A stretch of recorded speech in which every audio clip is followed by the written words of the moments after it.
Very good morning to all. Good morning, Dr. Shweta. And Good I morning. welcome all the participants who have joined us on YouTube today because Gmeet has become a more of out of bond for many of us now. So, to keep the training going in a right spirit, so we decided to be on YouTube. And you can always post your comments and your answers on the YouTube, and I can always read and tell ma'am whatever ma'am is asking. And with this, I think I will not take much of your time. We are already at 10:05, so I'll request Shweta ma'am to please start with the presentation. Thank you so much, Dr. Swati, and I can really understand the logistics behind conducting the workshop on YouTube today. Do I wanted to make this session a little interactive, but I'm sure with your support, we'll try to make it as interactive as possible. So, good morning, everyone who have joined this session today. I'm Dr. Shweta Kindra, and I think so. You all met me on day one, but I'll just give you a very brief introduction. I'm today taking this session from Bahrain. It's a very small country, and I take here the courses in design and especially fashion and textile design.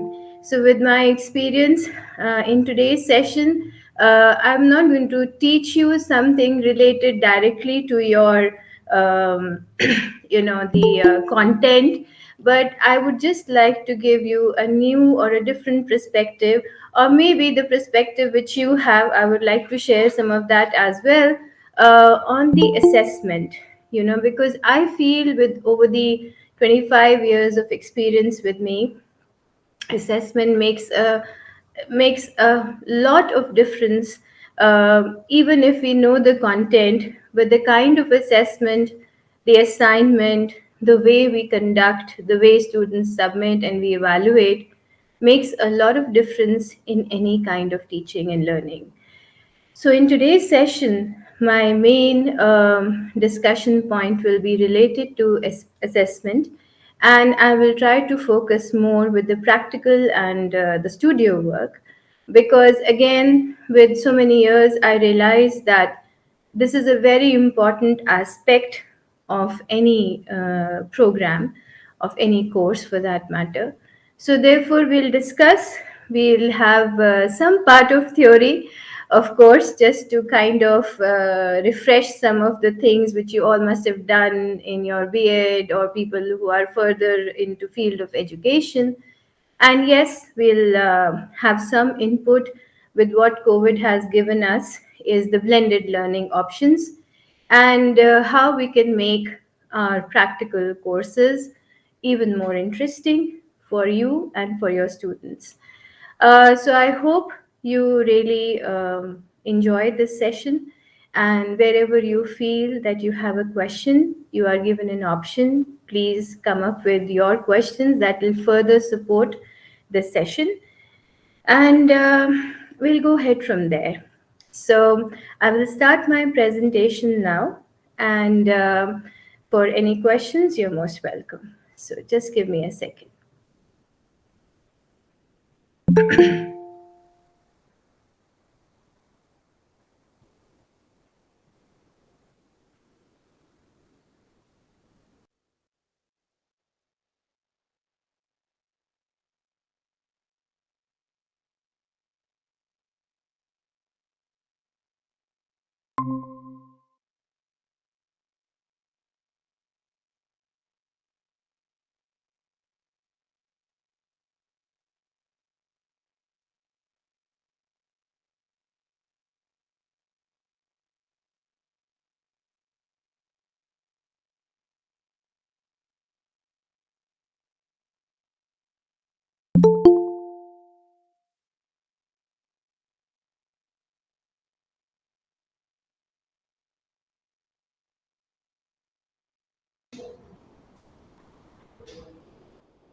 Ma'am, you are not audible.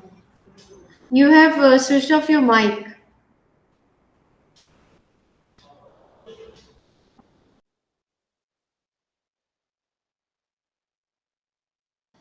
You need to switch on your microphone.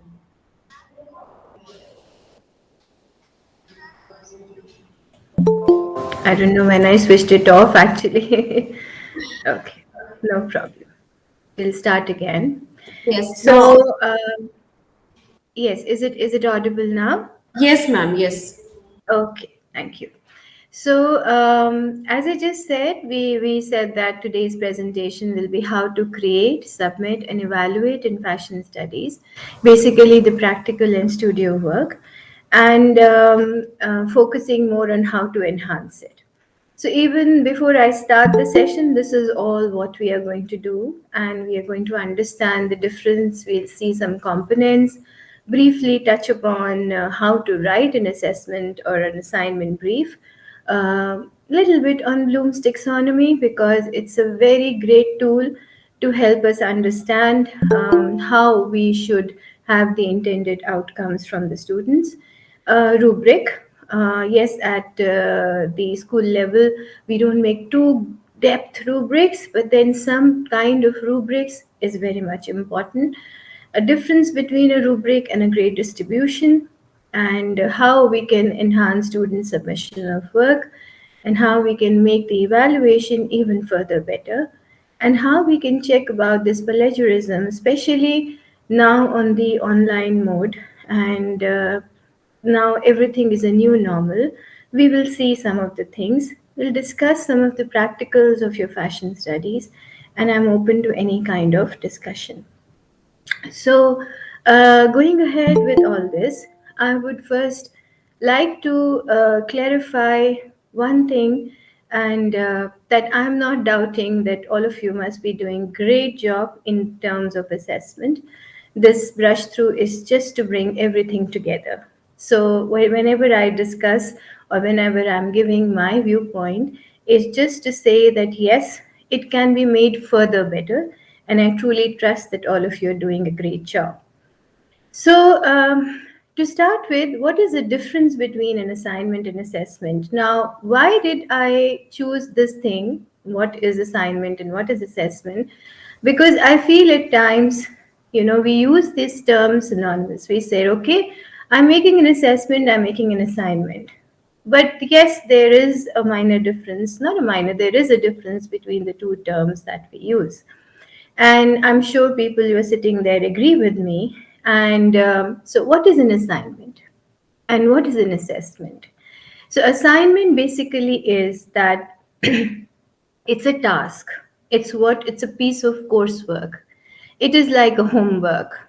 It is like what you do in class. It is something that you ask the student to do with a particular topic is an assignment. It's an allocation of tasks. It's a set of tasks which is marked or graded. While if we see an assessment, it basically refers to the method of assessing the progress of students. And I'm sure you all are aware of what kinds of assessments we do, but we'll brush upon them again. So, assessment refers to the method hmm, of establishing if the student has achieved a learning outcome, and or are they on their way of achieving that learning outcome. So we always define a learning outcome and we always check whether we are able to achieve it or not, is what is assessment. So at times people say, I'm making an assessment brief. Then you're making a brief for the entire learning outcome. When you use the term, I'm making an assignment brief for a practical course, it's an assignment. You're giving a particular task to which is a part of some kind of an assessment. So, just, this is because I've heard many using this term together, assessment and assignment. Going further, there are, as we can see, different kind of assignments, and these are all different kind of assignments that we do, and many more for that matter. And these assignments can be a homework, can be a classwork, can be a term work, it can be end of the year submission, and there's so many options that this assignment basically can be. But what are these assessments and why is assessment important? It's a very important question because the moment we hear the word assessment, you know, students have this fear, oh, they will be judged, you know, they will be really asked about something, and there is a fear factor attached to it. So, we as teachers can do nothing but to plan an assessment and give a feedback which helps the student, to learn. It is something that the result of our assessment is going to influence the rest of their life, because everything, and especially in our system, depends upon these grades and marks. So we play an amazingly great and important role to design these assessments. So it's assessment and its associated feedback. How am I going to give this feedback to my student means a lot to a student because it helps the student to engage in learning and it is an integral part of a student's education. So assessment helps the student to evaluate themselves. They know where they stand. And assessment also helps to kind of make some judgment, which is at times required about how they can improve upon what they have evaluated. So it's an inescapable factor, neither as a student, neither as a teacher. So a student takes it as a part of study, whereas a teaching staff will engage in assessment at one point or another. So therefore, getting a right assessment is very essential for both the student as well as a teacher. And I'm sure in your chat you must be writing that you all agree. I think so, you all agree. So, this is very interesting. I always feel that I'm not saying bad teaching per se, a bad teaching, but even if the student has missed a part of teaching, but he cannot never escape a assessment which is not designed well, rather than using the word bad. Assessment which is not designed well, a student cannot escape that. It is inescapable by the student as well as the teacher. So, what is an effective assessment design? And we will discuss it from the practical point of view now very soon.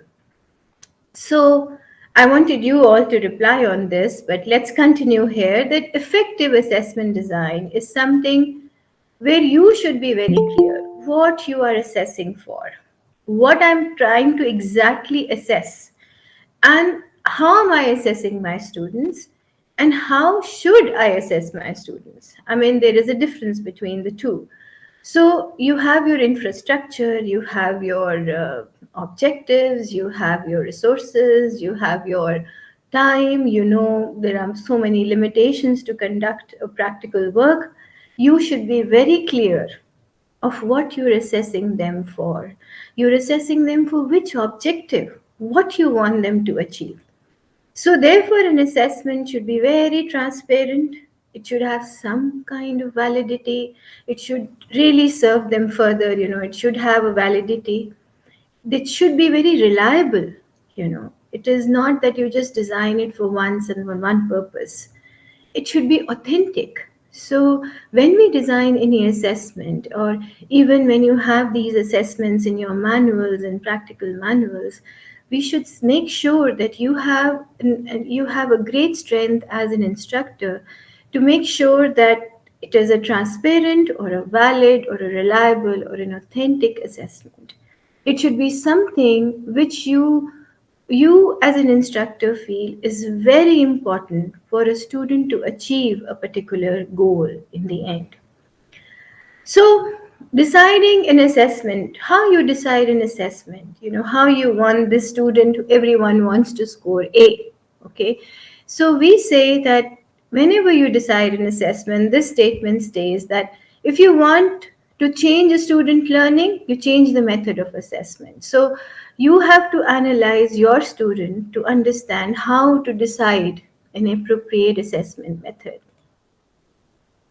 These are different methods of assessment. I will not go each in detail and because it will look more of a theoretical lesson, but definitely the assessment has some purpose. Some people use assessment of learning, you know, they make sure there is an assessment for learning, and some make sure that there is an assessment as learning. So there are different forms and different ways that we can utilize this word assessment. We can utilize these tools of assessment, and there are different methods of assessing. We will not go through all, but there are three of them, which is diagnostic, formative, and summative, followed by absative and norm reference and criteria reference. So there are many if we go through, but there are three of them which holds great importance in doing an assessment, and especially in our system, and especially in our practical assessment. All of them make a very important role, and I hope you all are agreeing to what I'm saying. So, quickly going through what is diagnostic, which is you don't assess it much, but you do it in your class most of the time because you want to really know and understand, has the student learned what I'm teaching? So, at times you come and say, आज Hamming का example बना के मुझे दिखाओ कैसे, let's do some discussion, आज थोड़ा सा देखते हैं कि हम इसको अचीव किया है कि नहीं. So you said, okay, let's make a class interesting.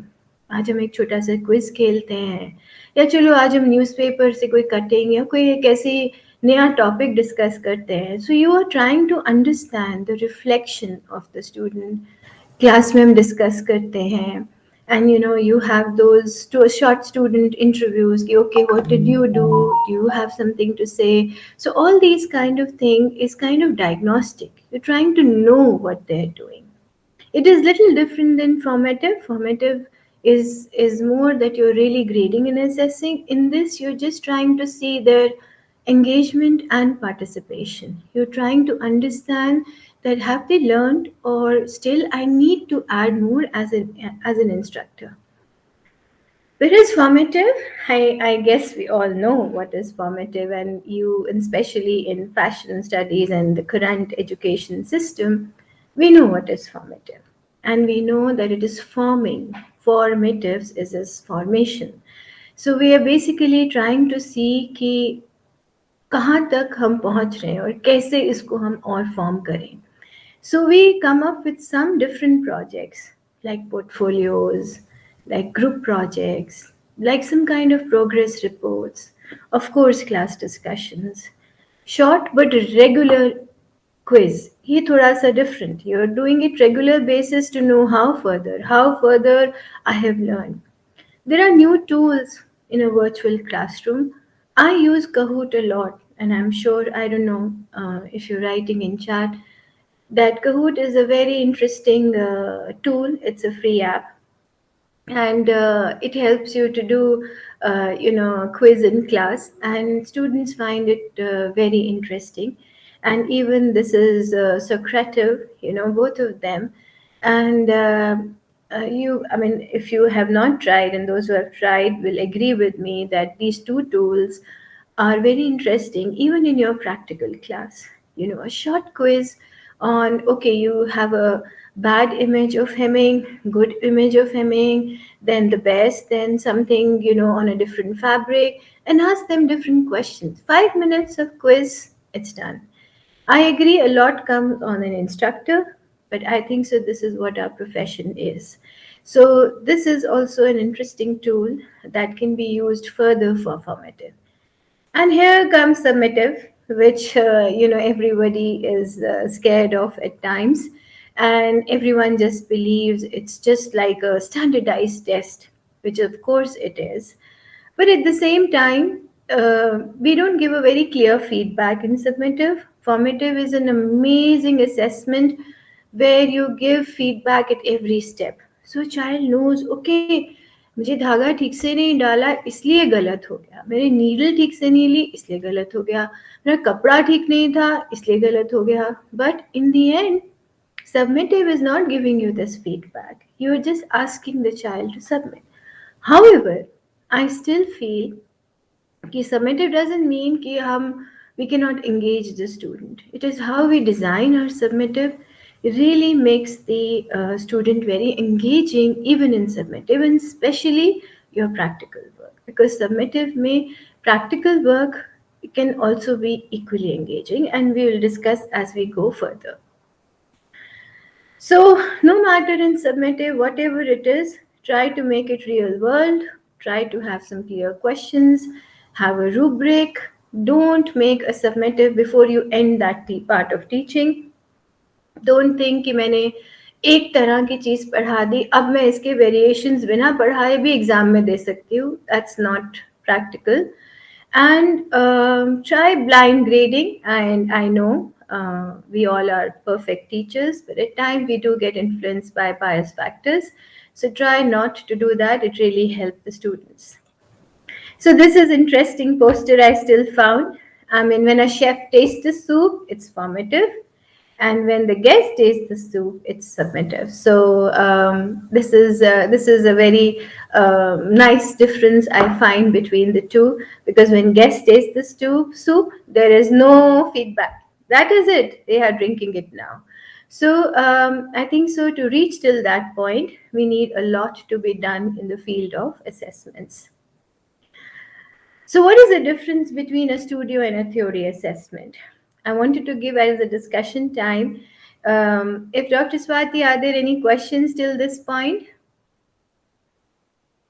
I think so. Everybody is okay with it.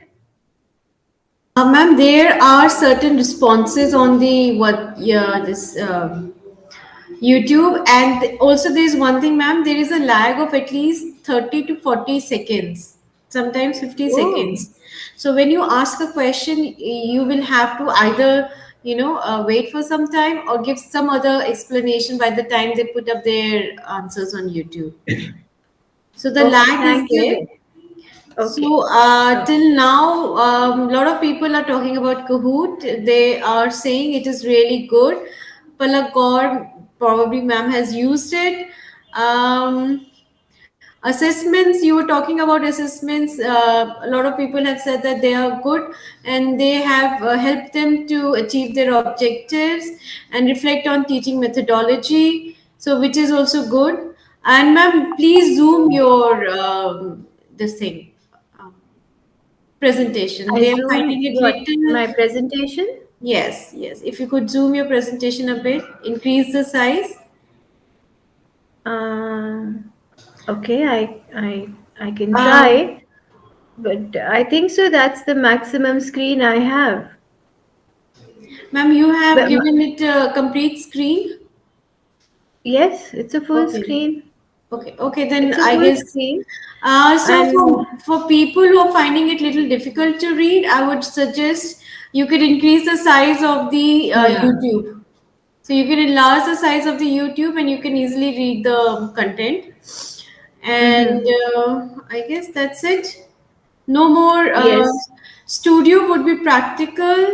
Studio is practical. Theory is writing with pen and paper.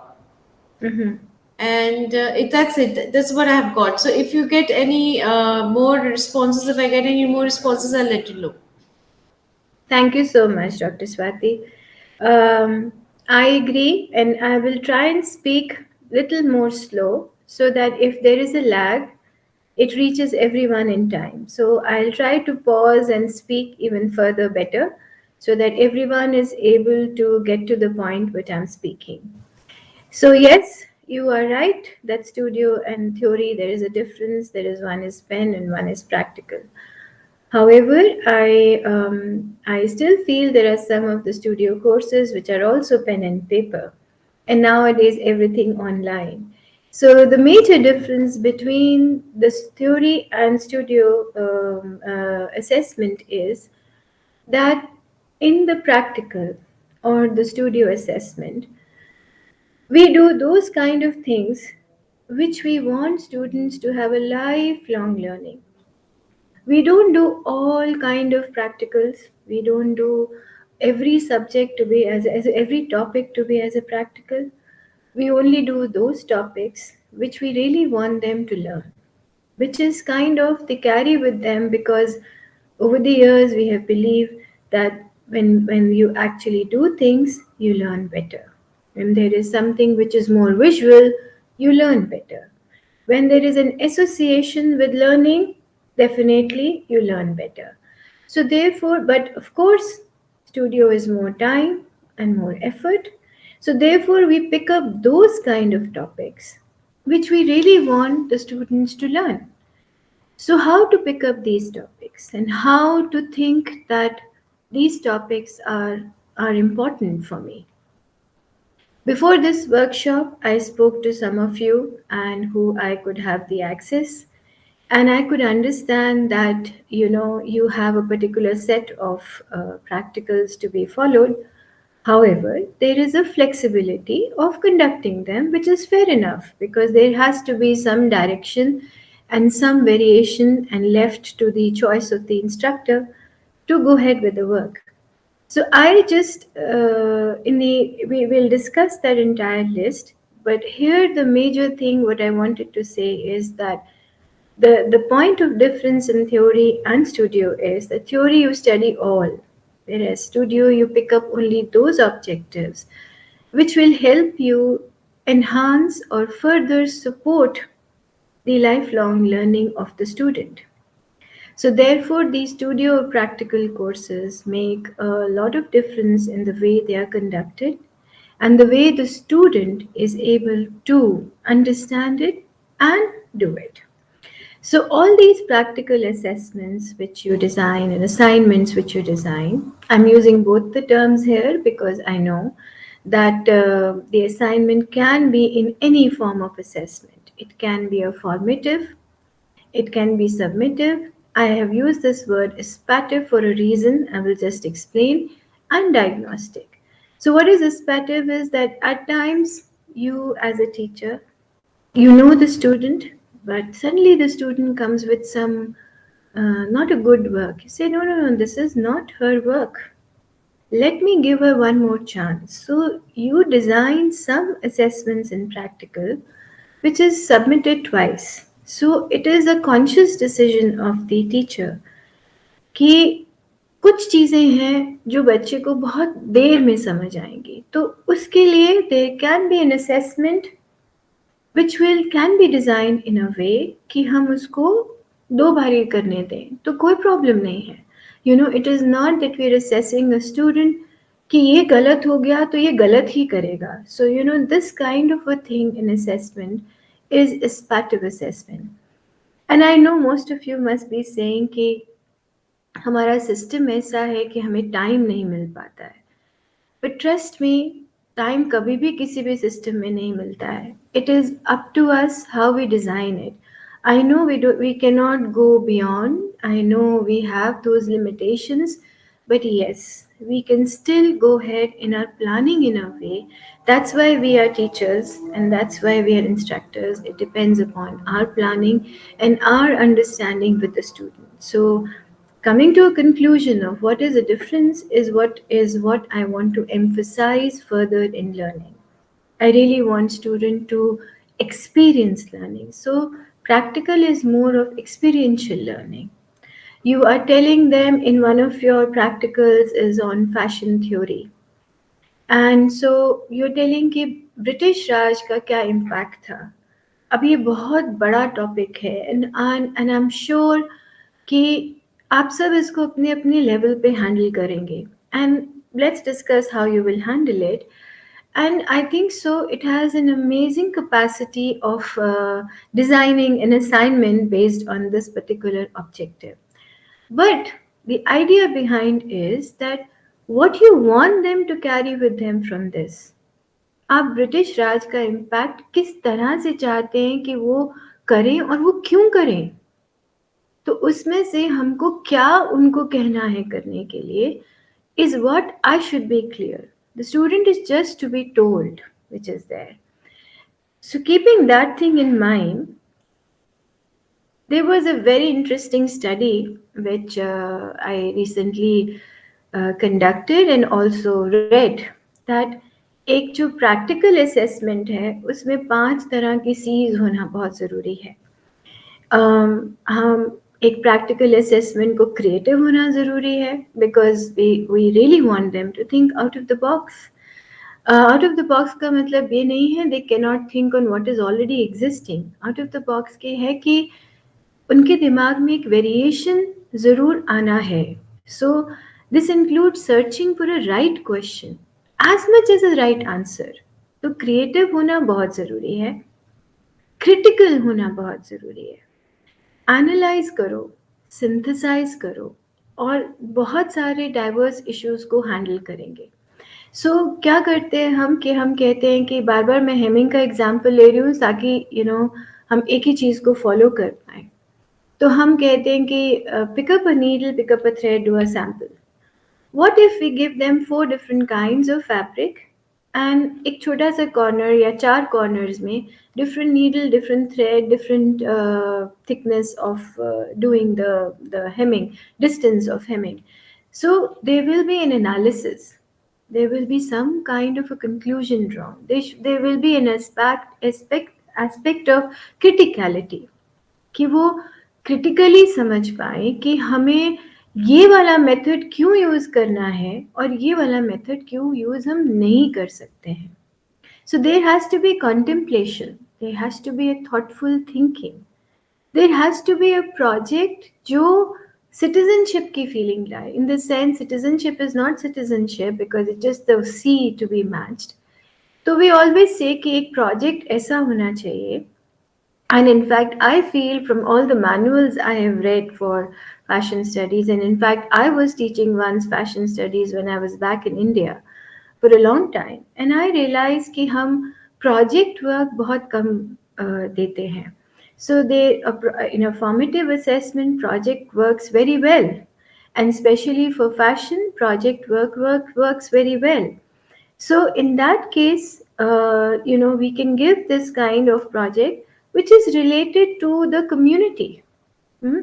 तो जब हम एक प्रोजेक्ट को डिज़ाइन करते हैं, इवन हम एक असाइनमेंट को डिज़ाइन करते हैं, and with my experience, I feel if you relate it to the community somehow, which we will discuss more examples, it gives you that feeling of community and a collaboration. So group work, peer assessment. आज 2 जनों का group है. These two will assess this and these will assess that. This always improves experiential learning, not with the feeling कि मैंने ठीक नहीं करा और इसने गलत करा. But you as an instructor play a very important role wherever you have to give collaboration as an aspect in the practical learning. So I always love these 5 C's, and it really helps me to design some kind of practical assessments. In fact, so हम एक practical assessment का aim decide करते हैं, and then हम एक assignment brief design करते हैं, हम उस practical को conduct करते हैं, students submit करते हैं, हम evaluate करते हैं. तो सबसे पहले हम क्या कर रहे हैं now to design an assignment brief. So there are a lot of factors which we keep in designing an assignment brief, and trust me, चाहे वो manual हो, चाहे वो instructions दे रहे हैं हम student को, हमारा assignment brief जो है as an instructor हमारे हाथ में बहुत सारी चीज़ें हैं. सबसे पहले we need to be very clear. Clear in what sense? I think so chat में आप सब लिख सकते हैं what do you mean by this clarity, and right now the screen is also brightly visible in front of you. तो clear in this sense, you all have manuals, you all have your textbook, and उसमें बहुत अच्छे से objectives लिखे हुए हैं. हम कहते हैं students will demonstrate, or students will analyze, student will apply, student will understand, though understand is not the final learning objective, and we'll come to that. And student will synthesize, create, sketch. तो हमारे पास एक word है जिससे हम as an instructor clear हो जाते हैं कि हमारा आगे क्या goal रहेगा. So as an instructor, I should be very clear, I should be very confident of this particular learning outcome. उस basis पे I can really design my assessment. And trust me, all these years I have felt this is one of the major problems in education system कि हमें इस objective को clear होने में बहुत time लग जाता है. और उसके बेसिस पे हम किस तरह की लैंग्वेज यूज़ करते हैं. How do we give this instruction, हम उस इंस्ट्रक्शंस के स्टेप्स कैसे फॉलो कर रहे हैं, क्या वो स्टूडेंट को क्लियर है, और क्या स्टूडेंट को सिग्निफिकेंस समझ आ रहा है। स्टूडेंट को हम बार बार कह रहे हैं कि आप एक बेस्टिंग का सैम्पल बनाओ, एक शर्ट ब्लैकेट बनाओ, स्टूडेंट कहेगा क्या करूँ मैं, क्या बनाऊँ, क्यों बनाऊँ। So you know the significance of the work and why it has to be done, the why of a practical, the clarity of this thing is very important for any kind of practical work. The grading criteria, आप बच्चे को काम दे रहे हैं तो उसको बताएंगे कि अगर आपके पास 10 नंबर का या 30 मार्क्स का कुछ है तो उसको हम डिवाइड कैसे कर रहे हैं। आपको स्टिचिंग में भी आधा नंबर मिलेगा सीधी लाइन के लिए, 1 नंबर मिलेगा ये करने के लिए, which I'm sure you all are doing, and as I said I'm not denying most of you must be doing it. And उसका rubric, so हम आगे देखेंगे difference between a rubric and just a grade distribution. So student is clear. You are clear as an instructor, student is clear as a student to understand कि मुझे क्या करना है और मेरे से क्या expectations हैं. But वो जो assignment brief है वो बहुत challenging भी होना चाहिए. You know, it should be that the student somewhere, it should be challenging to the student and me as an instructor only also. So मैं कुछ ऐसा डिज़ाइन करूँ जो 10 साल पहले होता था या 5 साल पहले होता था, वो स्टूडेंट को चैलेंजिंग लगेगा ही नहीं। मैं कहूँगी न्यूज़पेपर से कटिंग काट के पेपर पे चिपका के मुझे इन्फॉर्मेशन दो, या मैं उसको कोई ऐसा टूल बताऊँगी, या मैं उसको ऐसी कोई टेक्नोलॉजी दूँगी, या कोई उसको मैं ऐसा ऐप बताऊँगी, या मैं कहूँगी जाओ पिनिंटरेस्ट पे जाओ, इंस्पिरेशन लो, उसको कोट करो, उससे कुछ सोचो और ड्रॉ करो। That is an inspiration and something challenging for the student as well as me as an instructor. I will explore so many things before I create this kind of assignment. So I come to the next point of new normal. इतने especially COVID ने हमें एक नया term दे दिया, new normal. And I think so even if we come back to our physical teaching, these kind of new normal concepts will still remain.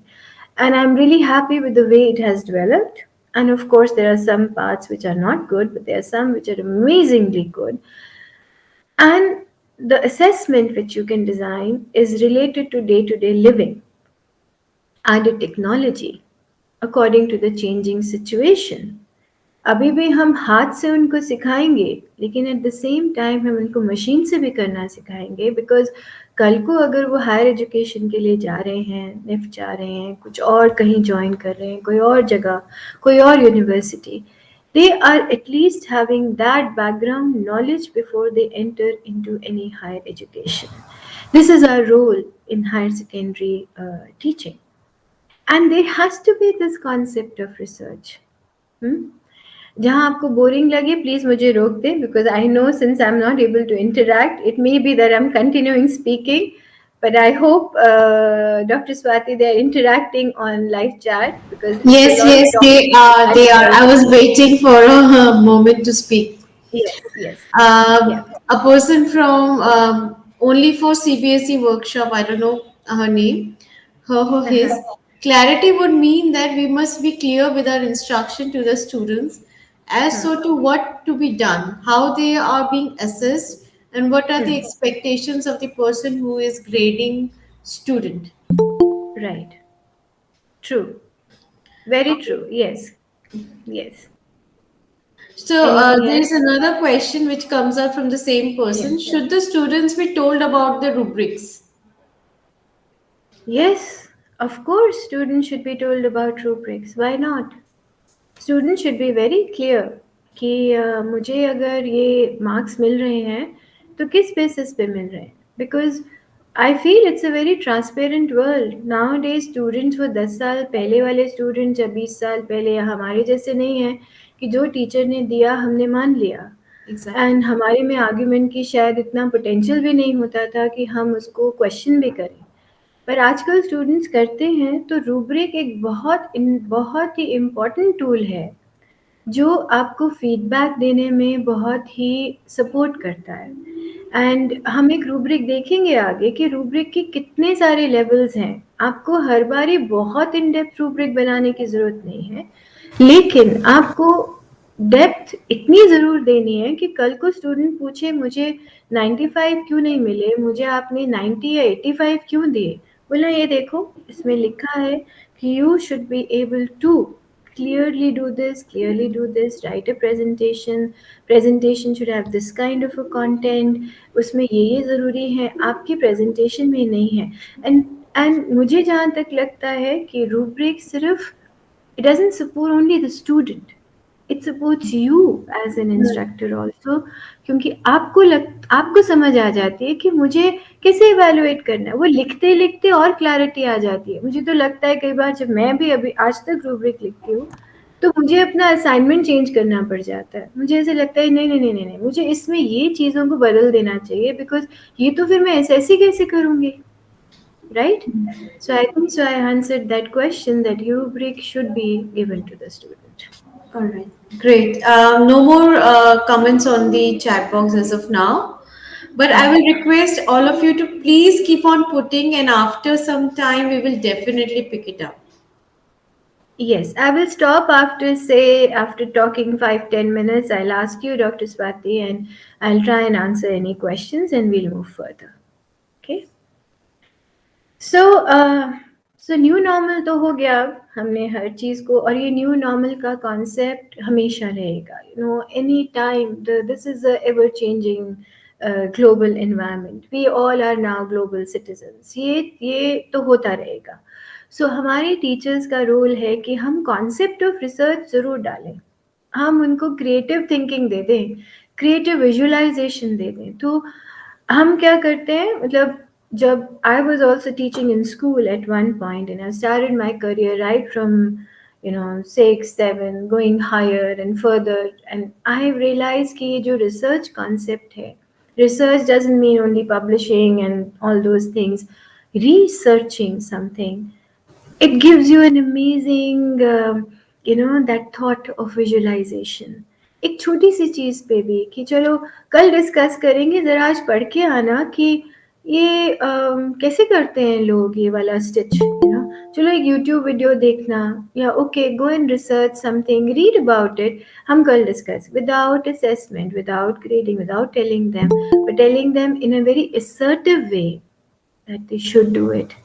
Because the moment they start doing these things and we start questioning them, they will develop a lot of creative visualization. They will see the outside world. And again, I'm saying with my experience that the moment the exposure, how we are giving them this research ka exposure, how they are going out and doing this kind of a thing, helps them understand. The moment they see something, they say, oh, there is a possibility of doing things like this. Till the time I was in my country, there was one set of doing things. I moved to another country and moved to this third country. I realized that, oh, there are million of ways to do this concept of research. There is so much that I can give to a student in terms of variations possible. There are a lot of variations with each topic which I have to develop as an instructor, and somewhere close the loop. Now, what I mean by here closing a loop, I tell them एक 10 by 10, 10 by 10 का एक sample लो, fold करो, tacking करो and finish. Okay? Or I tell them take two layers together, do a tacking circular. Chalo, let's pick up another color and do one more tacking, even tacking, and inside will be another tacking. Okay, see, you have developed a coaster. So, what is it? It's a sample, it's a skill you are teaching, but you're closing the loop in a form of product. They're able to see why they are doing it.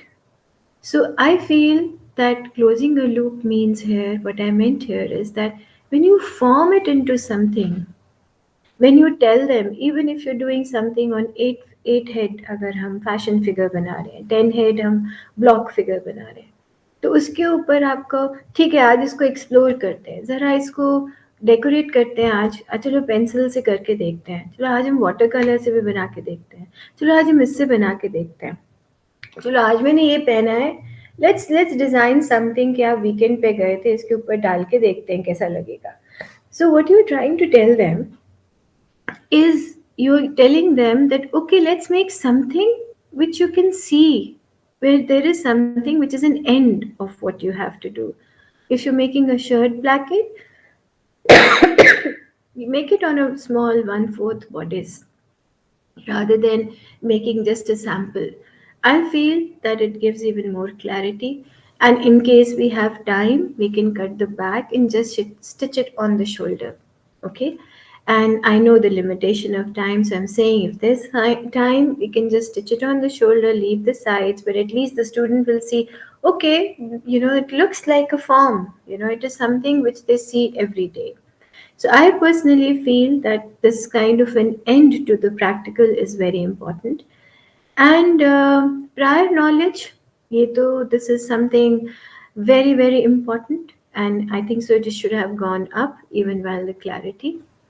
We have, especially in our system, we have heterogeneous kind of group. We try to make it homogeneous. We try to feel कि सब बच्चा एक है, सब बच्चे एक नहीं हैं.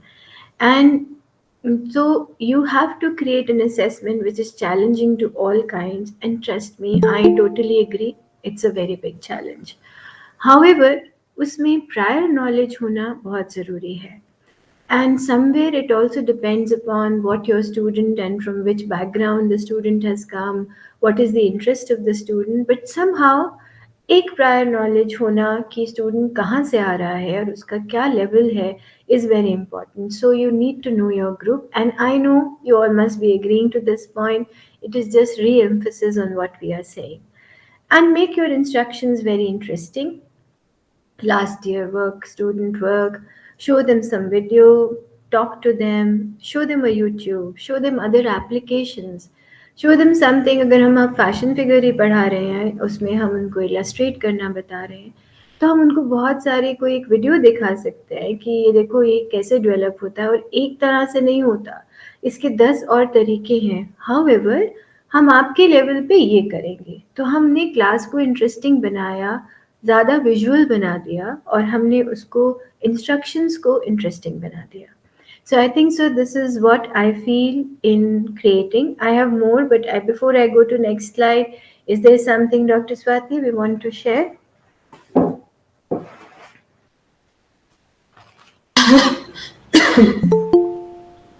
So a lot of people are talking about rubrics.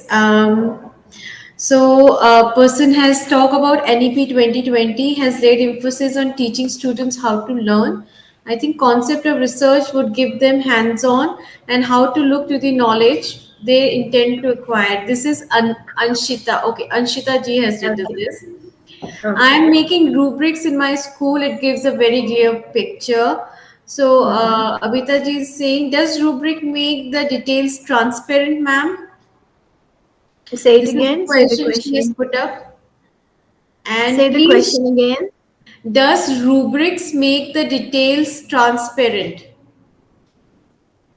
Yes, rubric makes the detail very transparent, and the feedback also very transparent. And I know to create such a transparency, आपको बहुत effort लगता है कि आप clear transparency दे पाएं.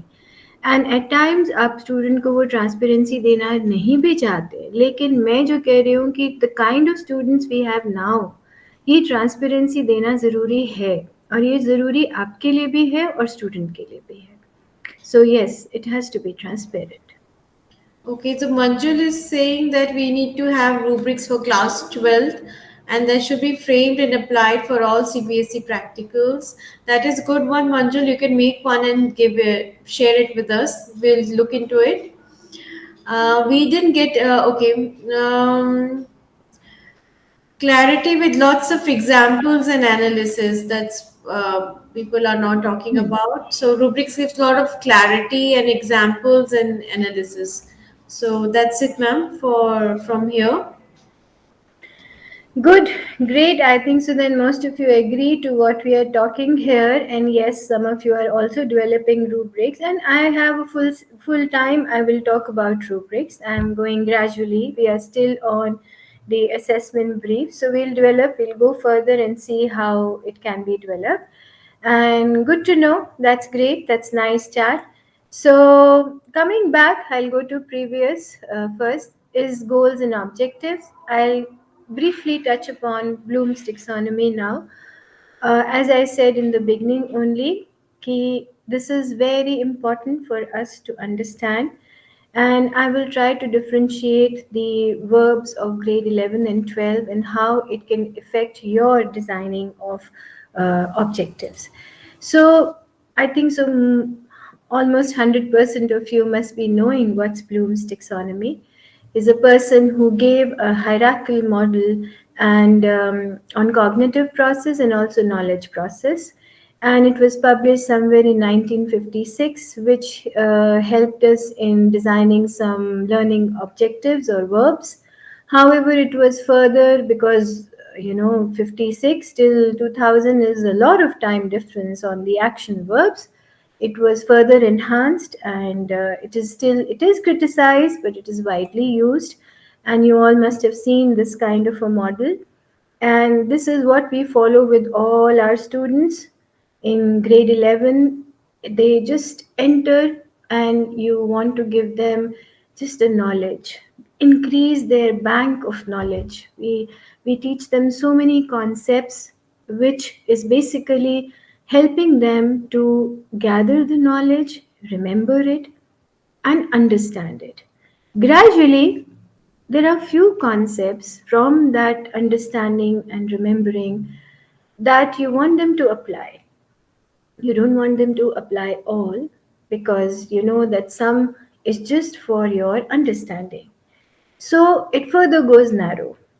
And then gradually they go into the next level, where you give them further a skill that, okay, now you have applied something and now you understand fashion theories, adoption theories, and cycle. And now, okay, let's start discussing now. You've studied the basic stitches and hand stitches and all.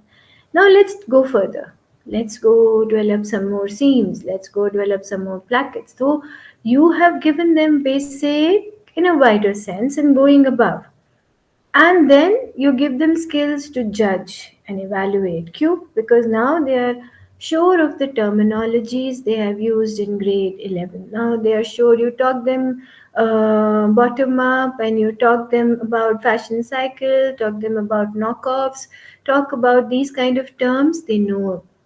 So you can use those words, and create an assessment where they use their judgment, where they're able to evaluate, where they're able to create. So even if you're telling them to do some kind of a creative project in the end, they're now able to. So somewhere all this follows until 12th. आप ये नहीं है कि knowledge नहीं देंगे और वो remember नहीं करेंगे, लेकिन कुछ चीज़ें हैं जो आपके practicals 11th में emphasize करेंगे, और कुछ चीज़ें जो ज़्यादा एनालिटिक हैं, क्रिटिकल हैं, ज़्यादा क्रिएटिव हैं, वैल्यूएटिव हैं, इसको हम नेक्स्ट लेवल पे ले जाएंगे, so that now you know कि उनका जो बेसिक स्किल है उसको हम कैसे यूज़ कर सकते हैं. So this is how we use this kind of Bloom's taxonomy, which is somewhat like this. I'm not going to read all the verbs here. However, this application things in terms of, अब आप कहते हैं कि the student will be able to say judge, say sketch, say experiment, say paint, say prepare. So हर एक में एक action है. There is a verb. Verbs are all action nouns, but this is application is further in action. Analysis is further in action. Evaluation is further in action.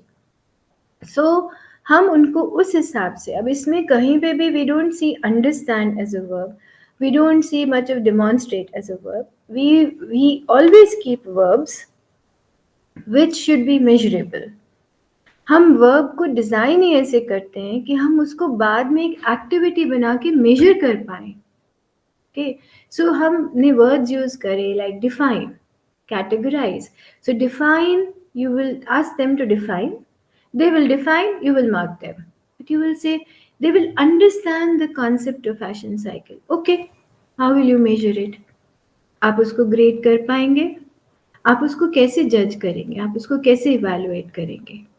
Even अगर आप rubric भी बना लेंगे, अगर आप कहेंगे they learn, okay, I learned, you learned, she learned. There are so many ways, different people have different perspectives, different levels of understanding. So क्या learn करा? Appreciate.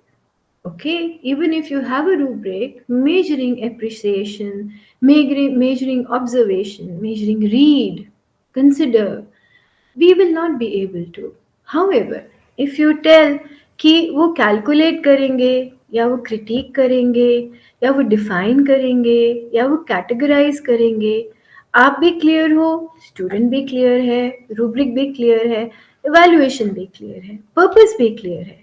So in all sense, whenever we are designing an assessment in your class or any kind of an activity, practical, or I'm not touching theory, but even in theory, a verb should always be measurable.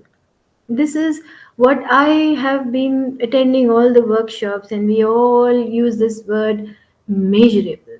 Until unless it's not measurable or you make it measurable, then that kind of an action verb should not be used in your discussion. So I'll stop till here before I go further to know what is your feedback on writing objectives. So if there is something, Dr. Swati. Sure, ma'am. I'm just reading through the chats. Sure, take your time. Okay, ma'am. During these times when hybrid teaching is taking place, research-based teaching is very important and the need of her. Yes, agreed. Yeah. In fact, research based teaching will support online because that's the best thing that you can do in this time.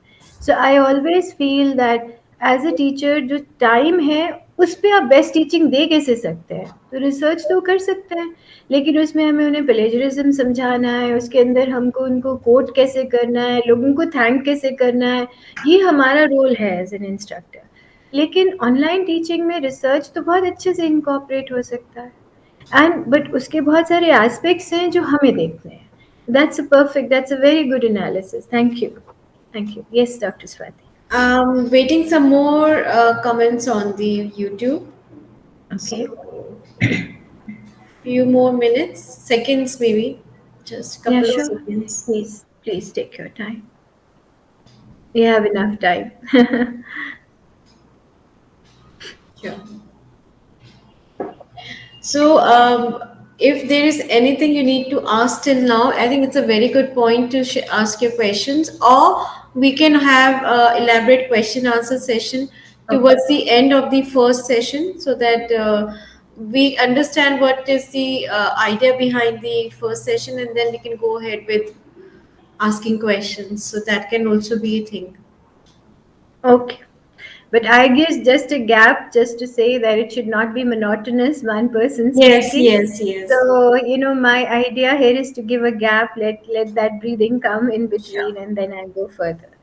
Okay, So, there is a comment, ma'am. Can there yeah. be a case study? This is from Abita ji. Mm-hmm. So can Can there there be be a case study? Huh. that can be used? Definitely, why not? Case study, but the purpose of case study should be clear. So अगर आप fashion adoption and fashion cycle पे कोई एक experiment design कर रहे हैं, आप उनको कहेंगे डिज़ाइनर का केस स्टडी करो.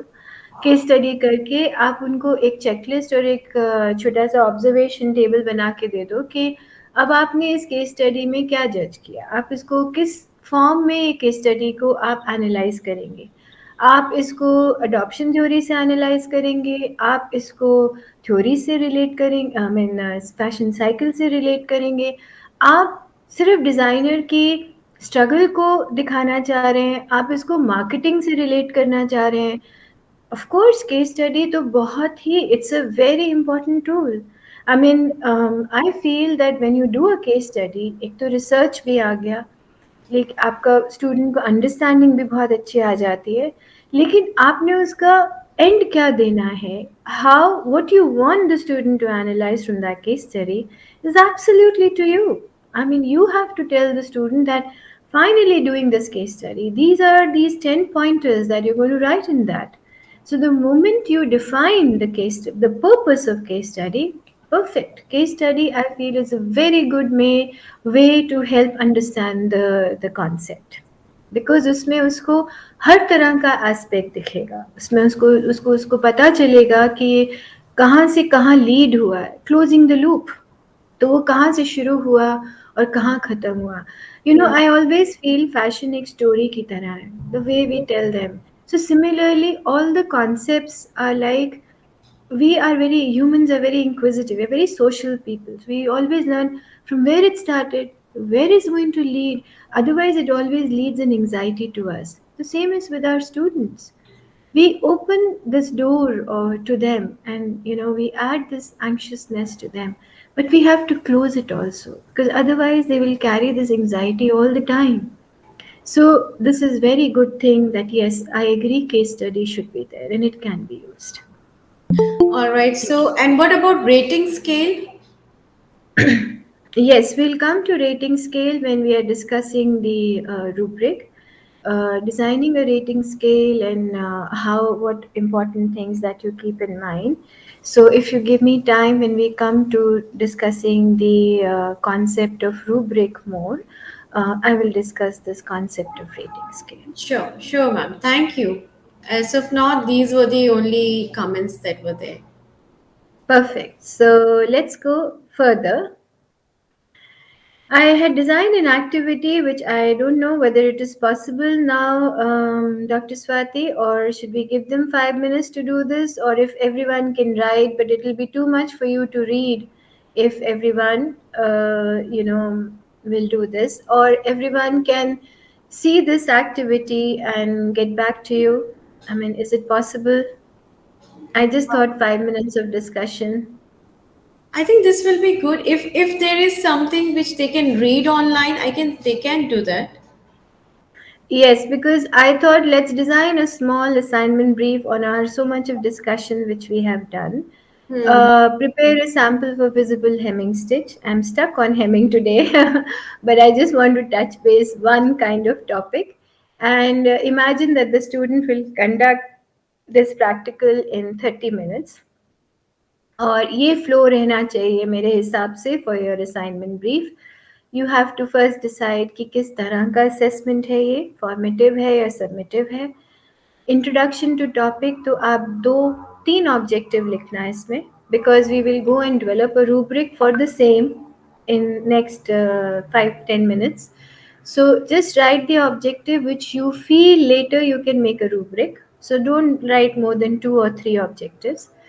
क्या इंस्ट्रक्शंस देंगे आप स्टूडेंट्स को?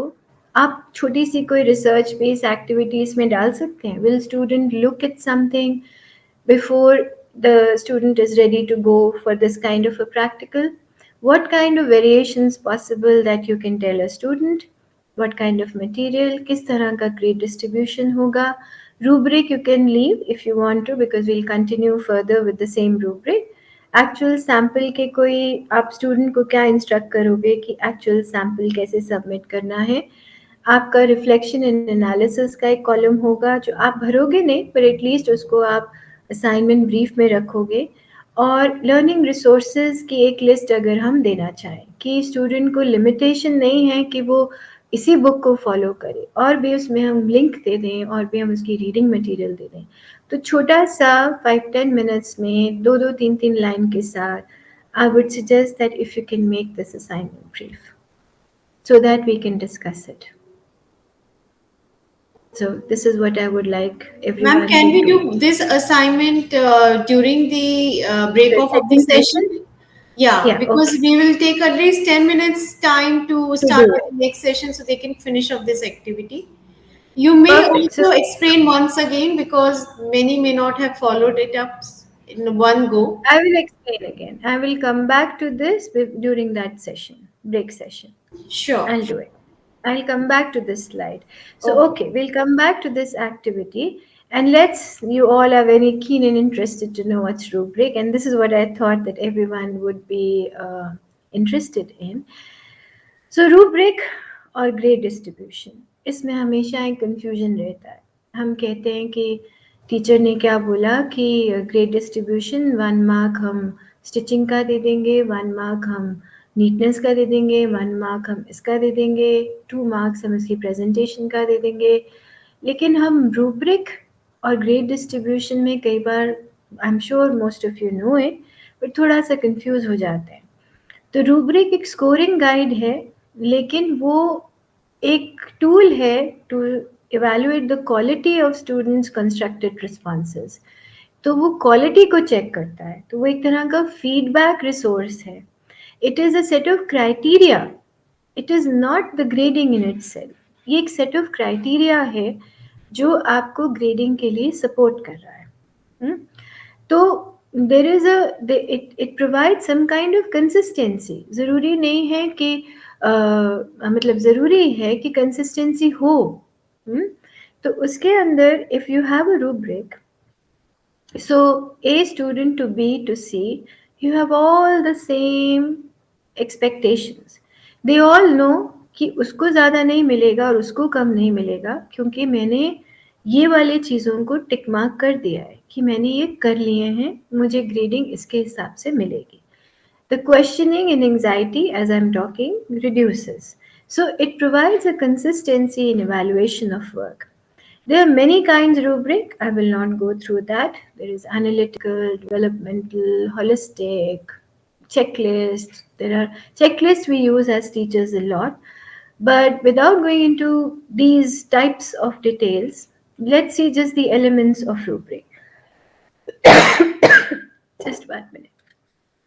Sorry. So, एक rubric में there are 3 things. We say there is a performance criteria, there is a rating scale, and there is an indicator. I just took this one from online and I've quoted down there. So why I'm saying this is because even when students do this, there should be a quote down to tell कि ये उनका interpretation नहीं है, उन्होंने कहीं से लिया है. So mentioning the source, even at school level, especially in online, is very important. तो हमने एक रूब्रिक बनाया, हमने अपना गोल डिफाइन करा. तो हमने कहा कि the aim is to do a visible hemming. उसके बाद हमने कहा कि रूब्रिक का टाइप हमने डिसाइड करा. मोस्टली हम एनालिटिकल रूब्रिक देते हैं, हम एनालिसिस करते हैं. कभी कभी हम डायग्नोस्टिक भी करते हैं कि हम बच्चे को स्टडी करने के लिए, वो most of the time we follow analytical rubric. Determine your criteria. आपका गोल है student will be able to student will be able to say stitch a sample of hemming. Student will be able to evaluate the sample of hemming. अब stitch the sample of hemming में हमारा गोल तो ऊपर है, तो हम उसका criteria कैसे सेट करेंगे? हम क्राइटेरिया हम बताएंगे कि अगर एक्सीलेंट है तो मुझे उसमें क्या चाहिए कि वो फोल्डेड ठीक हो, उसके जो हम लाइंस हैं it is forming perfect V, it's a visible hemming, तो बाहर से मैं स्टिच दिख रहा है कि नहीं दिख रहा है, कौन सा उसने थ्रेड यूज़ करा है नहीं करा है, उसने लाइन के ऊपर जाके हेमिंग करी है कि नीचे जाके हेमिंग. अब इतना सब कुछ तो हम यहाँ नहीं लिख सकते क्राइटेरिया में, तो हम उसके कीवर्ड्स निकाल के लिखते हैं. तो कहेंगे कि अगर एक्सीलेंट है तो how we will define a hemming to be excellent. Now here comes the role of you as an instructor, कि आप जब एक सैम्पल को देख के उसको मार्क कर दे तो बहुत सुंदर लग रहा है, एक्सीलेंट, वेरी गुड, तो हम क्या डिसाइड करते हैं? दूसरे का हम कहते हैं ये तो अच्छा नहीं लग रहा. अच्छा क्या नहीं लग रहा? स्टूडेंट के दिमाग में व्हाट डू यू मीन कि अच्छा नहीं लग रहा? तो आप उसको कहते हैं कि the fold is not good, it's not neat, or it is things like that. So it is all those kind of things is what you see in so what you see is 1 second. Yes. So what you see in all this thing is that you don't write everything, but at the same time you have to tell it to the student.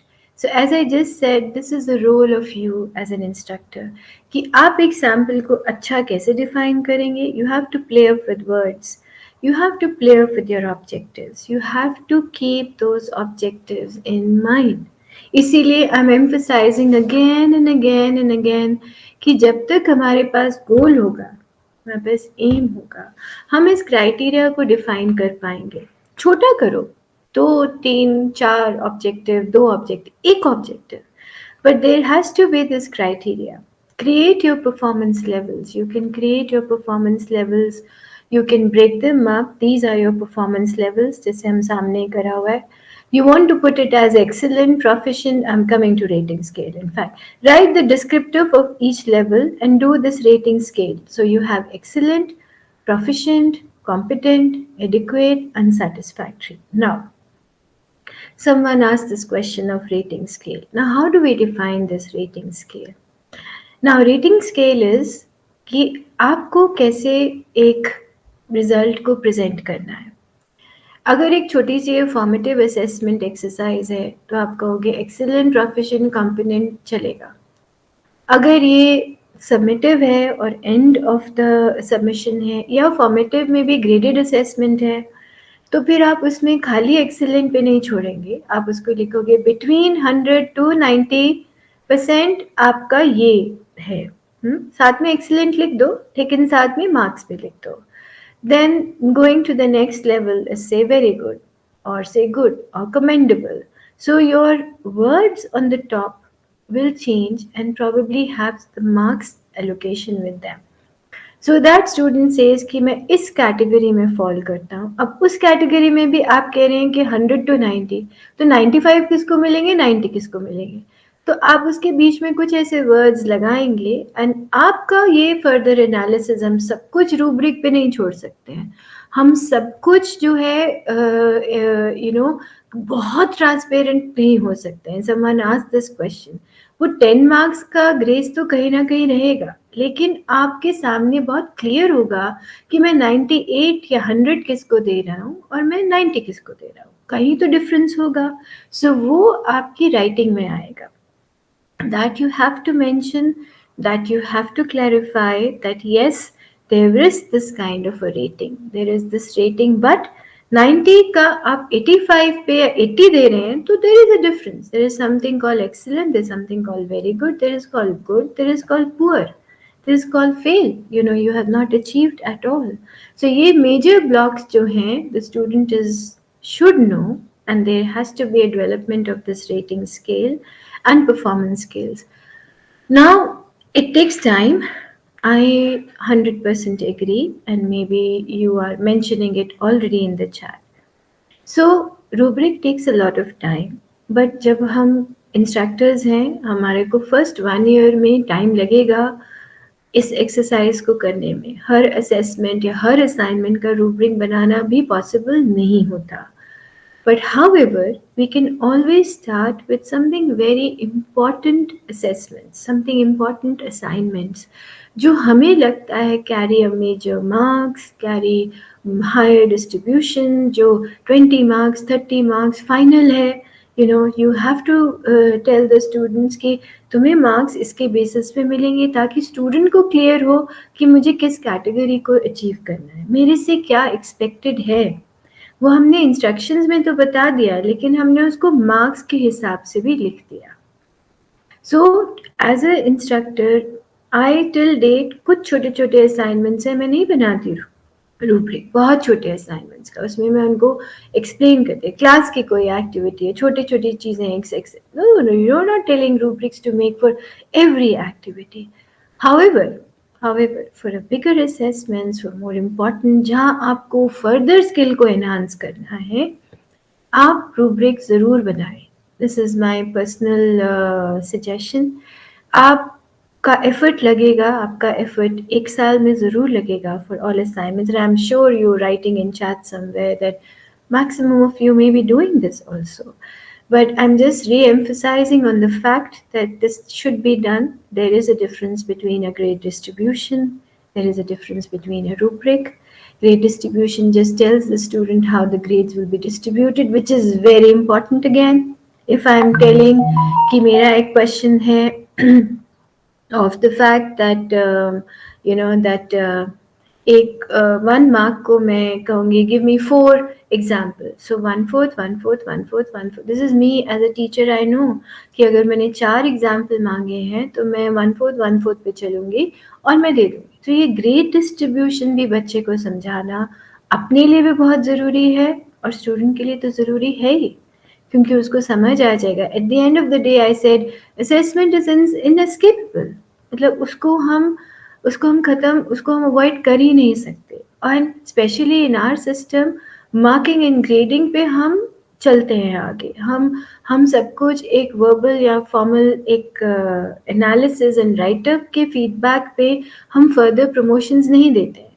तो ये तो inescapable है, लेकिन उसको हम further streamline कैसे कर सकते हैं is that the instructor plays a very important role here, and a lot of effort, and yes, I agree, lot of effort goes on our end, but it is one time effort, and further it will always be that you keep on adding to that or deleting from that, but one time effort is definitely required. So I don't know if there is further more questions on rubric, Dr. Swati, I can answer here before I go further. No, I cannot see any on the chat. Okay, so no questions on rubric then. I think so. The person who asked the question on rating scale, you have any further questions? You would like to know or discuss something more on rating scale because you had a question? Ma'am, there is nothing on the YouTube as of now. Okay, So we'll come then to question answer session. basically, there's one Mr. Atindra Chaudhary. He's asking that please relate Bloom's taxonomy with fashion studies assessments, and Yes. that's all. That's rest old chats I have already discussed, spoken about. Okay. So relating Bloom's taxonomy to your fashion studies assessment. So this is Bloom's taxonomy, and we say fashion studies assessment. There are so many verbs in this Bloom's taxonomy which you relate to the fashion studies assessment. Looking at something called as remembering. So your initial practical work of fashion theories, adoption, elements of design, you start from remembering, understanding, and application. So you can tell them search for an information or identify, select hmm, kisi nature. We will discuss the practical one by one, where further I'll ask you only how you will define it. So you ask them to say search something which is an object in the nature which inspires you to design. Once they have searched, you ask them, okay, now what you do, you basically infer out of what you have done and therefore apply in a form of a sketch. तो फिर आप application पे आ गए कि आपने समझ लिया, आपने सर्च कर लिया, आपने उसको अंडरस्टैंड कर लिया, अब या कंपेयर कर लिया, अब आप उसको अप्लाई करें। तो आप क्या कहते हैं उसको, sketch a design as inspired from the nature. तो आपने एक स्टेंसिल प्रिंटिंग का डिज़ाइन जो है उसको नेचर से इंस्पायर करके एक डिज़ाइन बनवाया और फिर उसने उसको अब स्केच कर लिया और फिर आप उसको कह रहे हैं कि इसको कपड़े पे अप्लाई करो, इसको आप प्रिंट करो। सो आपने एक वर्ब यूज़ करा कि नाउ प्रिंट इट, तो आपने एक एप्लीकेशन दे दिया कि आप उसको प्रिंट करें। सो दिस इज़ हाउ बहुत सारे ऐसे वर्ब्स हैं ब्लूम्स टेक्सोनोमी के जो जब आप अपना एक असाइनमेंट को डिज़ाइन करने बैठें तो आप इसको सामने खोल सकते हैं और आप इसको किस चीज़ से रिलेट करेंगे। आपकी टेक्स्ट बुक में और आपकी फैशन स्टडीज़ मैनुअल में बहुत सारे ऑब्जेक्टिव्स लिस्टेड हैं। तो as I was reading it, say in this only in elements of design, there was something on the elements and principles of design. So it's basically the student will be able to develop. Okay, develop तो आपने एक activity दे दी ना कि वो एक screen printing का उसने कुछ करा तो डेवलप हो गया।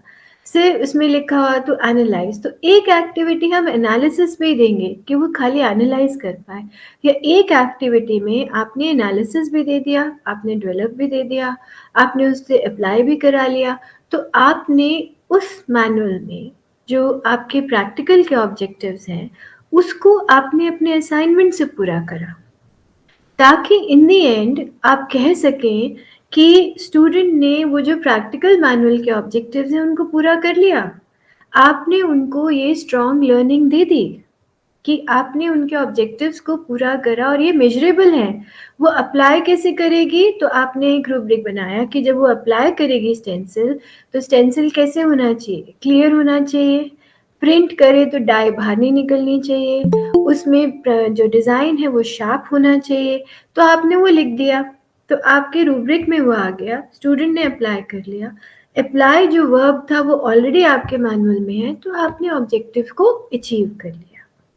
सो इस तरह से ब्लूम्स टेक्सोनोमी अगर आप एक एक प्रैक्टिकल भी लेके बैठेंगे, so you will see that every verb can be connected and connected to if it is measurable. तो आप वो वर्ब यूज करेंगे जो आपके ऑलरेडी डिफाइंड वर्ब्स हैं और उसको कैसे आप मेजर कर सकते हैं। आप खाली ये कह दें कि student will understand stencil printing, तो वो बेचारा अंडरस्टैंड तो कर ही लेगा, लेकिन आपने उसको मेजर कैसे करा जब उसने उसको अप्लाई करा। तो आपने एक ब्लूम्स टेक्सोनोमी का वर्ब यूज कर लिया और उसको आपने अप्लाई कर दिया। This is one example. जब हम सेकेंड सेशन में पूरी लिस्ट पे आएंगे, हम फर्दर इसको एक एक एक्सपेरिमेंट के साथ रिलेट करते जाएंगे। So I hope I answered your question as of now.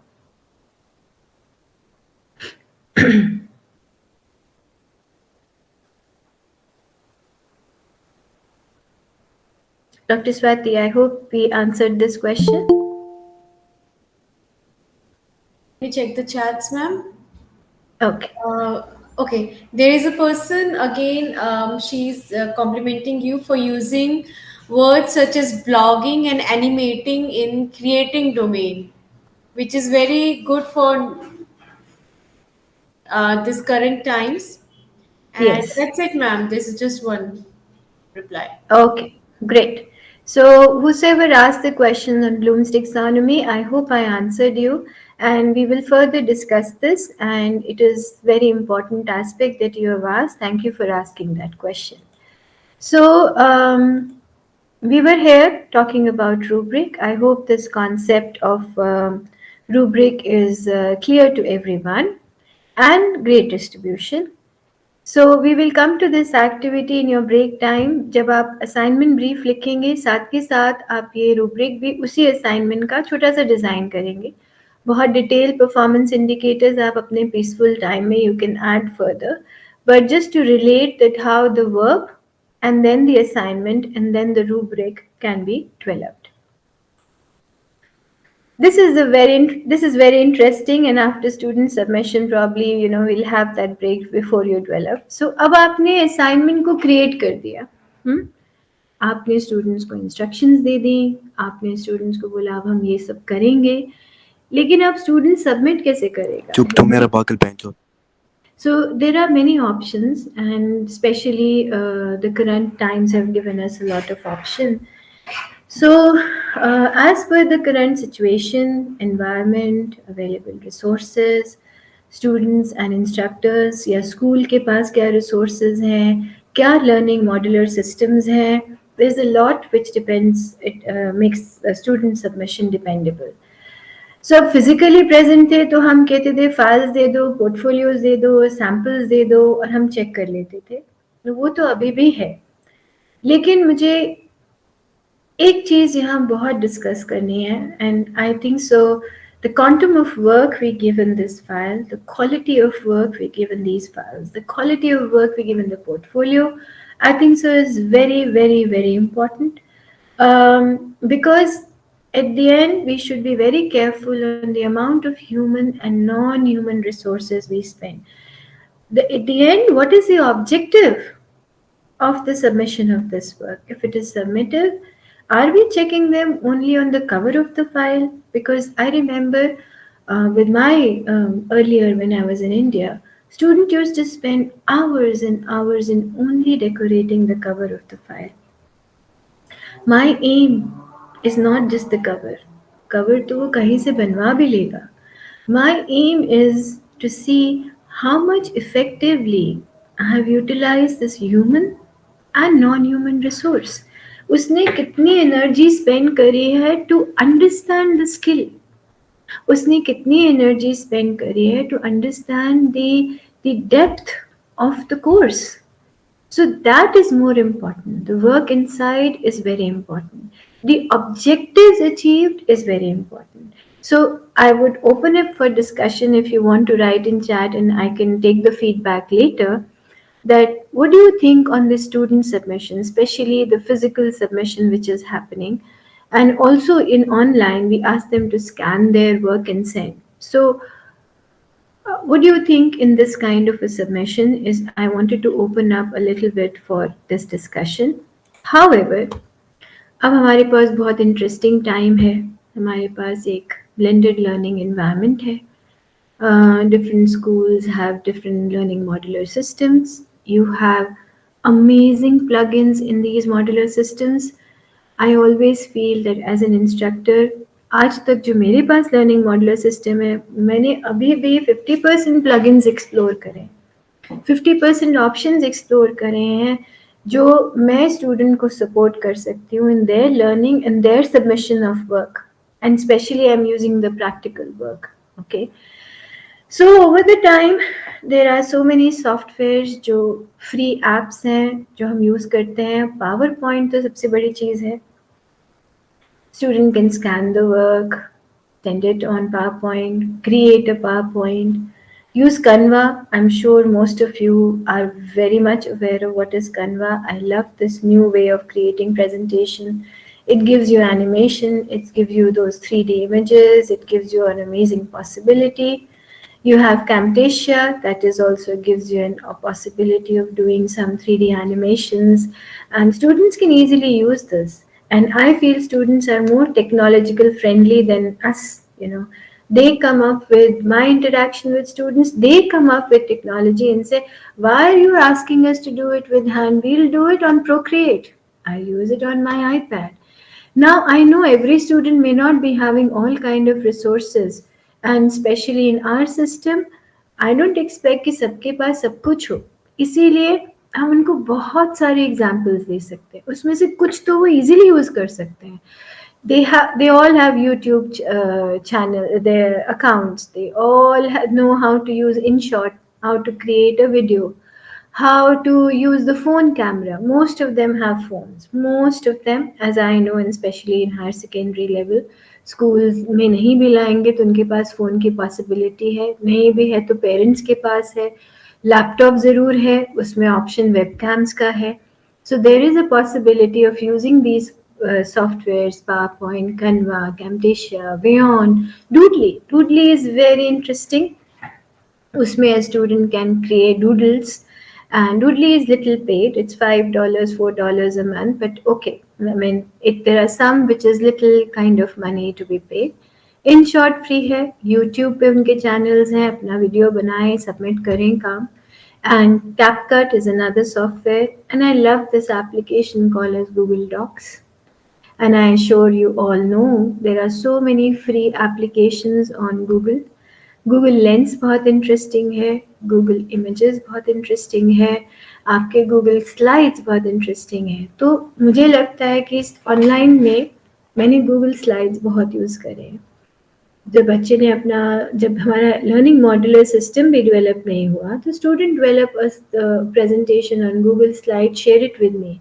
उसको ईमेल करने की ज़रूरत नहीं है, उसको सिर्फ शेयर करना है और ड्राइव पे मेरे सामने आ जाता है. So the submission becomes easier if the things are submitted on Google Docs and Google Slides. So open that section of your Google. When you open Google Chrome, side में 4 dots are there. I can open that in the second session and show it to you that there are so many tools available which can be used and which can support the student for submission other than the one which we are writing up. Other than that, they are fashion students. आप उनको sketching का काम देते हैं, आप उनको कह रहे हैं नेचर से इंस्पायर हो जाएं, आप उनको कह रहे हो कि एलिमेंट्स, प्रिंसिपल्स, डिज़ाइन देखें, तो उनको कोई सोर्स ऑफ इंस्पिरेशन तो देंगे. अब वो लाइब्रेरी नहीं आ पा रहे हैं या वो कहीं जा नहीं पा रहे हैं, तो देर आर, और जा भी पा रहे हैं तो वो रूम में हैं या नहीं घर से जा सकते. everyone cannot travel everywhere. So you have these options called Pinterest, business of fashion. Instagram बहुत बड़ा एक hub है. Hunt, Vogue Runway is an amazing app created by world fashion publisher we all know. Art authority करके एक app है जिसमें आप browse करते हैं तो आपके पास एक विजुअल लाइब्रेरी आ जाती है जो most of the designers use करते हैं. Thousands and thousands of pictures are there which can be used as an inspiration. एक प्रेटर टेम्पलेट करके है जो डिजिटल स्केचबुक की तरह है. उसमें आपको बहुत ऑप्शंस मिलते हैं to do sketching. It allows you to sketch your design. कोई अगर जिसके पास भी आईफोन है या आईपैड है वो उसको सपोर्ट करता है. Procreate is a very interesting software. वो खाली फैशन स्केचिंग के लिए नहीं है. It is use in for number of ways. A student can use for submission. PenUp, Android devices, all of us have. I use PenUp a lot. It helps me in kind of doing a lot of interesting work if someone has an access. And overall, my analysis, whenever I go back to India also, I see that students nowadays are very technical, have a knowledge. They know how to use Sketchbook, they know how to use Corel Draw, they know Illustrator, Photoshop, they know Creative Cloud, they know how to use blogs, they know how to write it, they know how to access it, even more than what I know, more than what you know. They are living in this world. If we tell them in submission of work जाओ कागज़ काट के चिपका के file बनाओ, वो उनको interesting शायद उतना नहीं लगेगा जितना उनको कैप्चर करके लगेगा. सो आई फील दैट जब आप इंस्ट्रक्शंस दें तो हर तरह के स्टूडेंट को ऑप्शन दें. आप उनको ये वाली ऑप्शन भी समझा दें. आप उनको जिनके पास ये रिसोर्सेज नहीं है उनको कैसे करना है वो भी समझा दें. लेकिन स्टूडेंट की सबमिशन को वाइडर प्रोस्पेक्टिव पे डाल. उनको उनको एक you can give a very wide platform for them to submit specially their practical work. इतना एफर्ट लगाते हैं उसको करने में. So they should have an option to make it to their best. So they don't have to sit and decorate with a pen and pencil and brush. They have an amazing tools which they can use. Though I'm a very traditional person, I feel that still these tools should be, we should know how to use things with hand. Trust me, I do. I till date love to paint the file and decorate. However, that should not be the only option. We have to give them, exposure outside. Just to break the monotony of me speaking, I'll just share one example with you, and it's not directly related to what I'm saying here.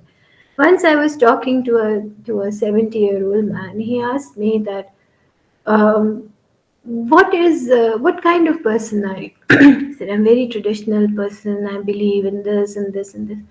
He says, what stops you to accept the current environment, current technology, current things? I said, nothing stops me. He says, so why don't you adapt it?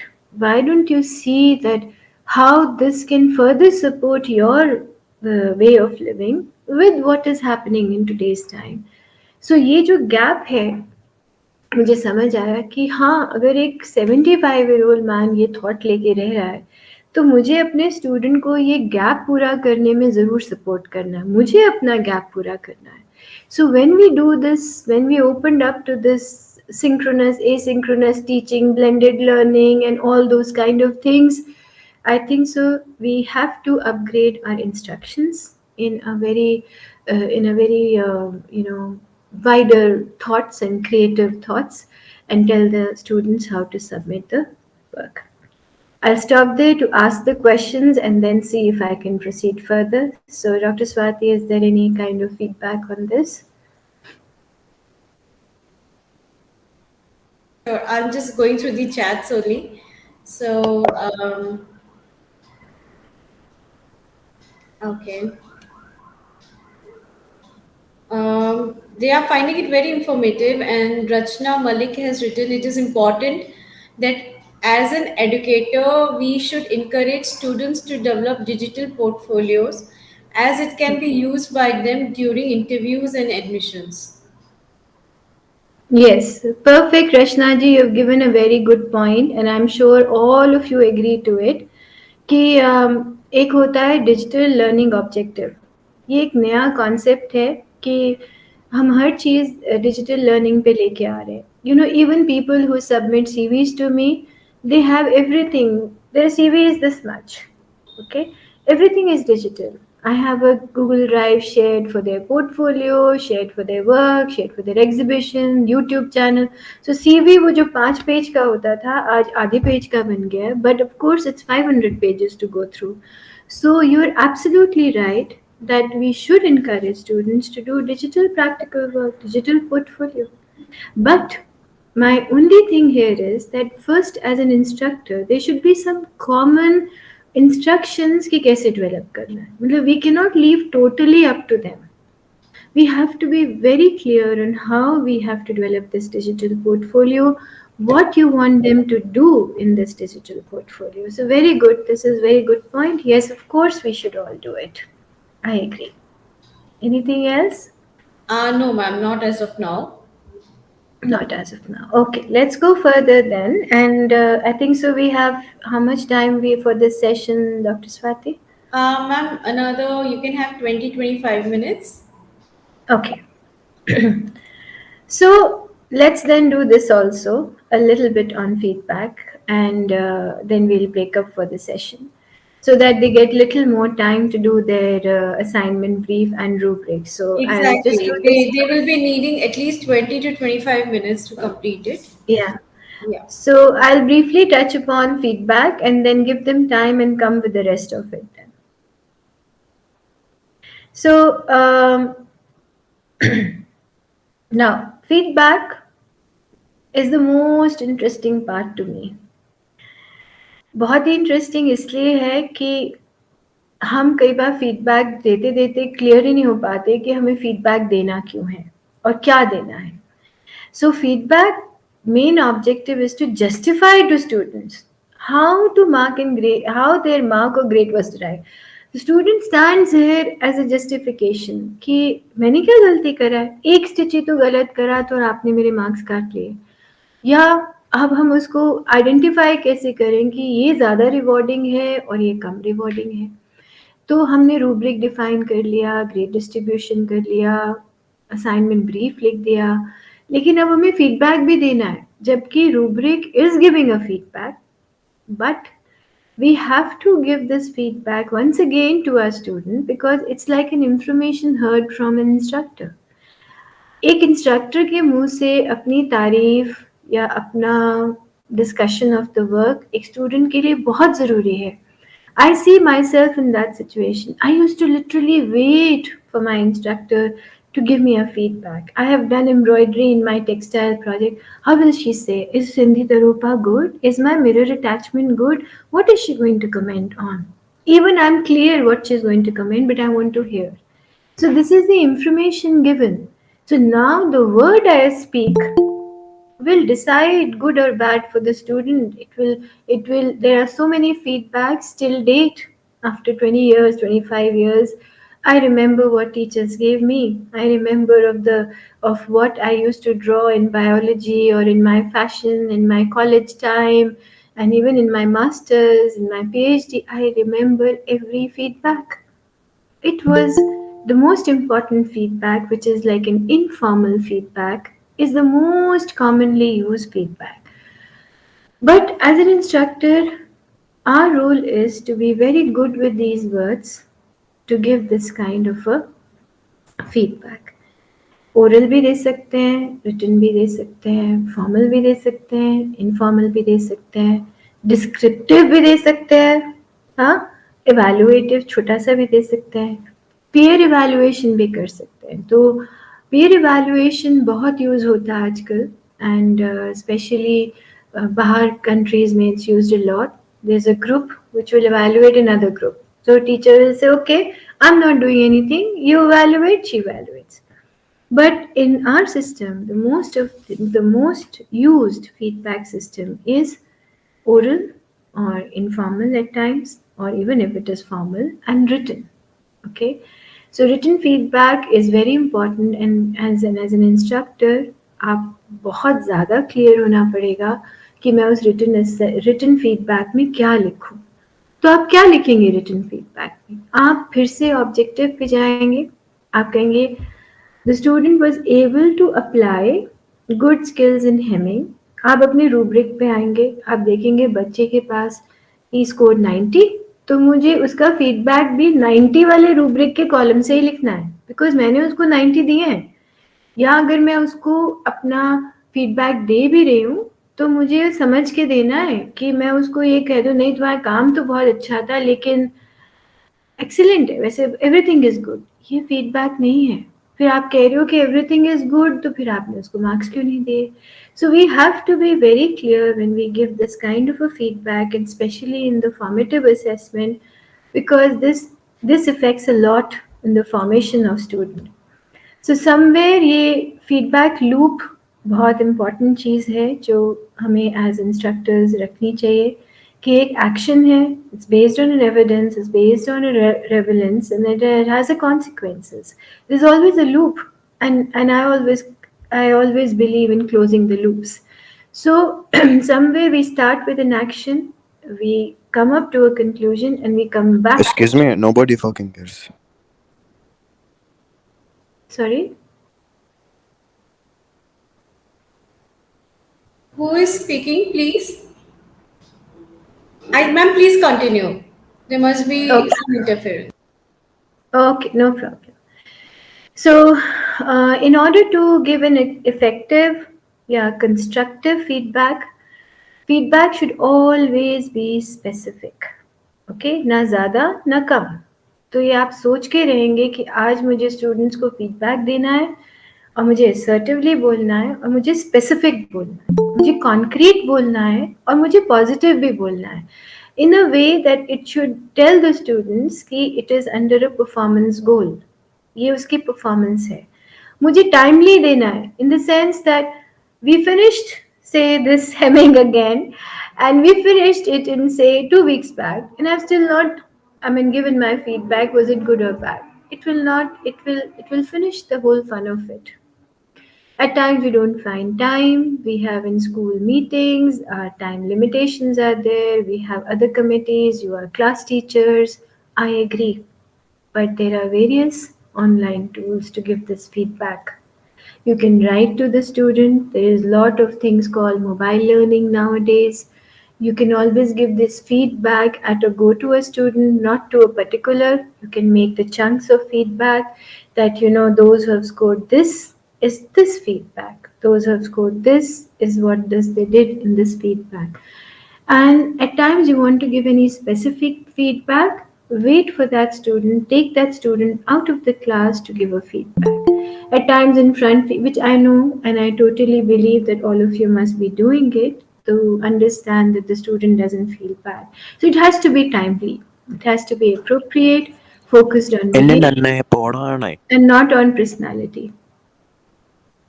It should be proactive, and it should be in a descriptive language, not a judgmental language, very important. And it should be accurate and credible information. So, I know you all do this, so therefore, just this is a feedback loop which you should keep in mind. And I truly believe in these, and I will not go through all of them. You can have a look, but in the end, feedback is not a failure, it's just a feedback. It helps you to improve, and all our students wait for our opinion and wait for our feedback. So now that you know that you have to have the aims, you need to have a brief, you need to have a rubric and a grade distribution, and on basis of that, you start your evaluation. So, Dr. Swati, I think so we can give them an activity here before we proceed further as to how we further go for Shahir that. gang on top, Saba Saba.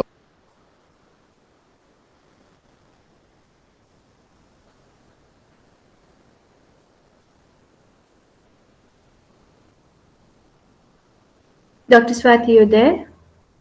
Ma'am, I'm there. I don't know who's joining in and logging off.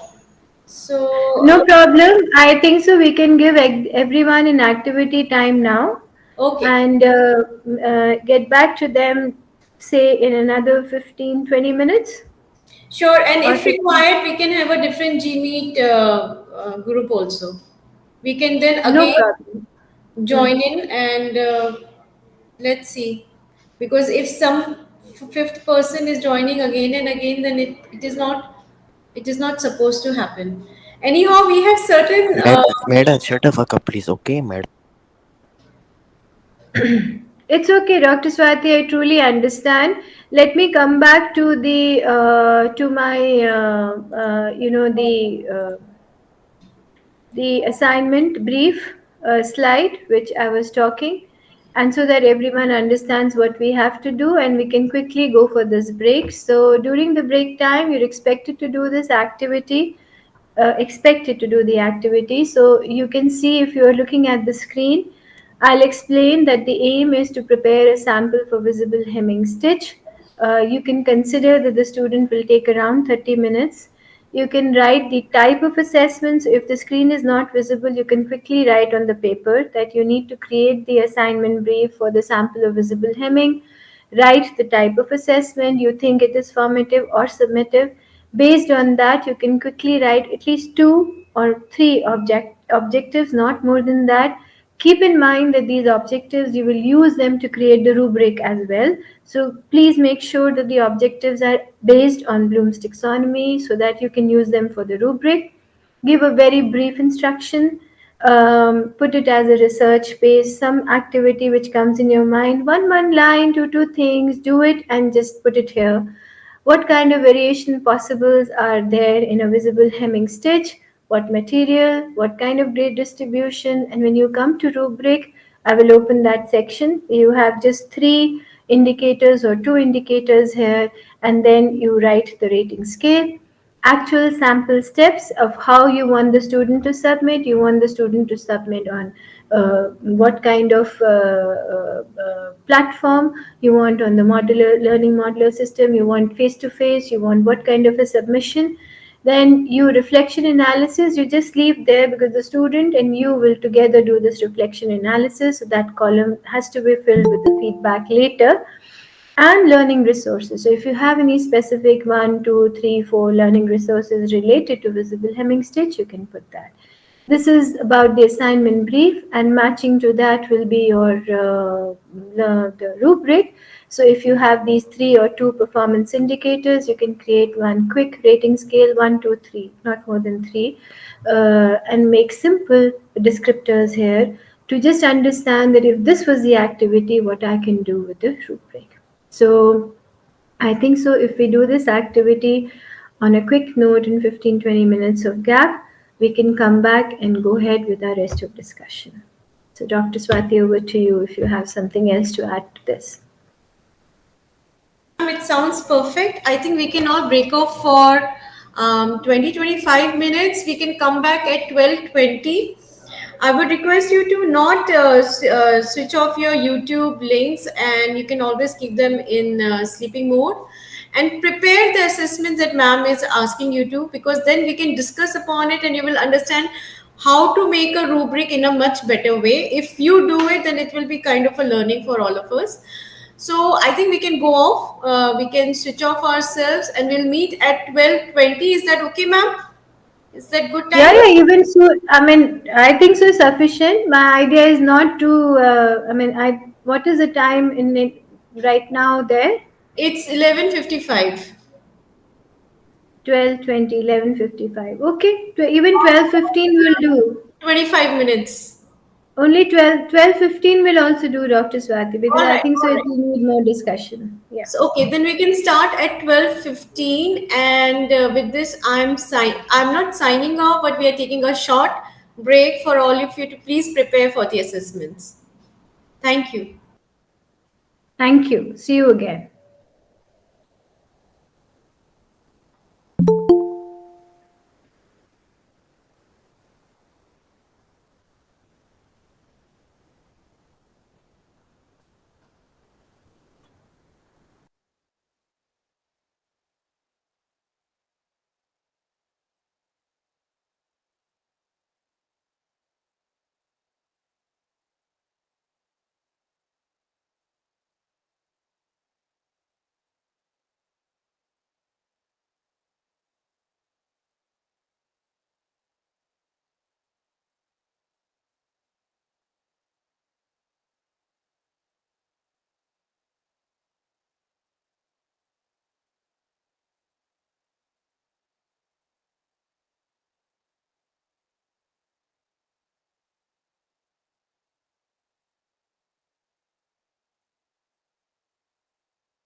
Miss, can you fit my cock in your mouth?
Hello, testing, testing, one, two, three. My name is Lauda Mimi Abdal.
ठीक है.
Hello,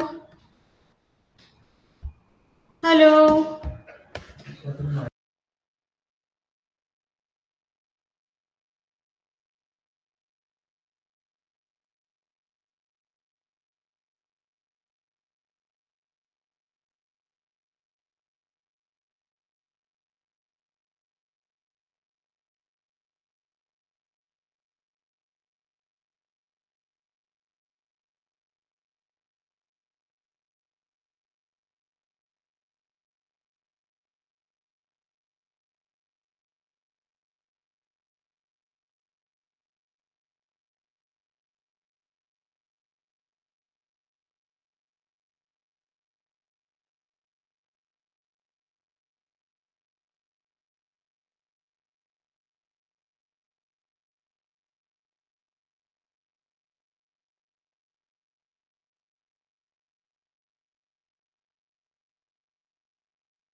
You think we can start, Dr. Swati? You Participant. muted. Yeah, I think so. We can start, and we have the participants are still not joined. So Okay, no, we can, if you want, we can. That's why I said 12:15 because it will take 5 minutes to settle down, I guess. absolutely, absolutely. Yeah. Okay. So I'll let just the mute participants myself. come back, and then we can start with the session. Sure.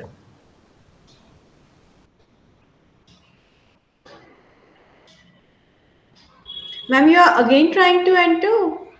Okay, okay, okay. No.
So you'll share the link later with me for the YouTube, Dr. Swati, just for my reference. It is streaming live, not issue. Okay. So So I'm I. seeing the YouTube and just trying to understand how many of us have joined. So, Okay. okay. So the numbers are increasing. I think if you want, you can start with the session. Yeah, sure. Let's start.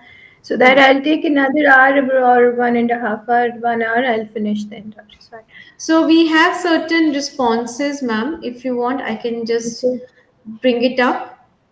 Yeah, yeah, sure. Okay. So Aditi, if I'm not forgetting your name, only for CBSE workshop, it's like five students has made the sample perfectly with correct folding of the fabric and stitches at equal distance. Four folding is correct, but stitches are not at equal distance. Three folding is wrong, but stitches are formed correctly. Two foldings are incorrect, stitches are uneven. So, Okay. so this is, I think, an assessment rubric she has created. Mm-hmm. So Interesting. another person, Neeta ji, has given assignment hemming. Okay, and it says do hemming on different fabrics with different types of thread to see the effect. Observe the effect. Okay, great. Do the most appealing on a swatch and then use it digitally on a garment that will be used in 2022 winter. The learning outcome will be hemming stitch, forecasting, and digital experience. Oh, Okay. let me just see. Lovely. Okay, and that's it. I think not more from Neeta Kapoor, ma'am. And then we have, okay, just a second.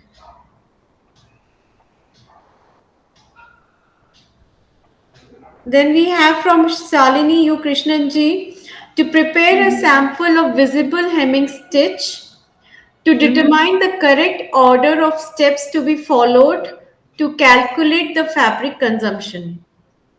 Okay. And Interesting. Mm-hmm. from Abita ji, I have made it on a chart sheet and handwritten. Is it okay? So Um, You can read it from there and type it in the chat just for us to see what all aspects. I mean, from the chart paper, she can just put the pointers there if she Yes. has to. Okay, and then there's one more, Laziz cooking and working experience. I really want to know your name because it really contradicts with the spirit of this training. Yeah. Mm-hmm. Hemming sample, cloth folding, line alignment, accuracy, and neatness. Mm-hmm. Okay, good. And then Mona Sharma has said the teacher will introduce the topic, say hemming, very clearly in terms of size of the sample, size of the needle, thread to be used. Great. That's interesting. Any more chats to come? I think they will be writing right now, so we can wait for 2 3 minutes. Okay, great. Those are very good points to those who have given your feedback till now. I'm waiting for others, but just interesting. You're looking at forecast, you're looking at calculation of fabric, you're looking at the folding aspects, accuracy, neatness. I think so. You already have those skills of looking at the objectives of the practical work of visible hemming. Now, I just I'm waiting for others to reply. I would just highlight few things here, and we can go further. I will give my own feedback on this assignment. Then, so if there are more, Dr. And Swati. there's another from Mona Sharma. Mm-hmm. Variations can be achieved by changing the size of needle, thread, Mm-hmm. fabric, and students will analyze. Okay. Okay. Um, just a second. Let me check, Bhavnaji, if voice is not coming. Just a second. Give me a minute.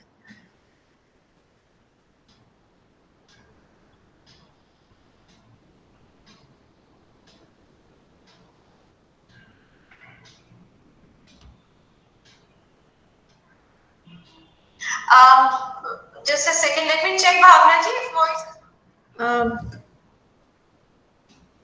It is perfectly well, Bhavnaji. I have just checked it. Maybe it's with your mic. Please check your instrument.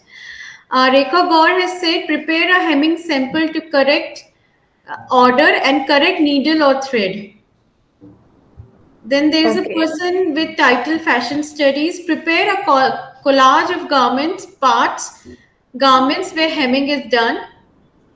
Mm-hmm. Noor Art saying that hemming stitch experience with the post of all design, there is accurate order and staff that when the draw the design after order via stitching the sequence by step. Okay. Okay, Shivani Trikhaji is saying to prepare a sample of hemming, size of sample, needle, thread, fabric, accuracy of fabric folding.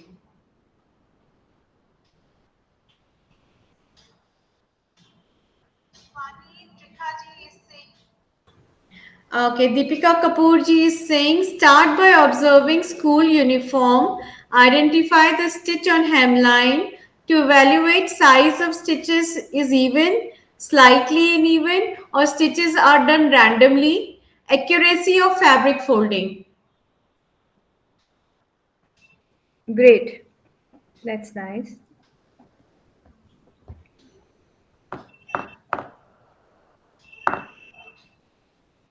Please send more of your comments. It's really interesting to see how you have taken this assignment rather, and even I'm feeling very happy with your responses. Yeah, because I right now with your the feedback I've received, there are so many. I've filled in 12 different kind of points and they all have different perspective. So Yes, if from hemming only you have so many perspectives. So yeah. imagine, your entire coursework, you have huge, it's like a Pandora box. But we have to streamline it. This is what I would say. We have to understand what we have to do actually. So that is what I will bring, but I'm waiting for a few more thoughts here. Okay, Veena ji has said indicators of hemming stitch, even distribution, finishing, fullness. Okay. Mm-hmm. Okay, good. Mm-hmm. Some more responses, please.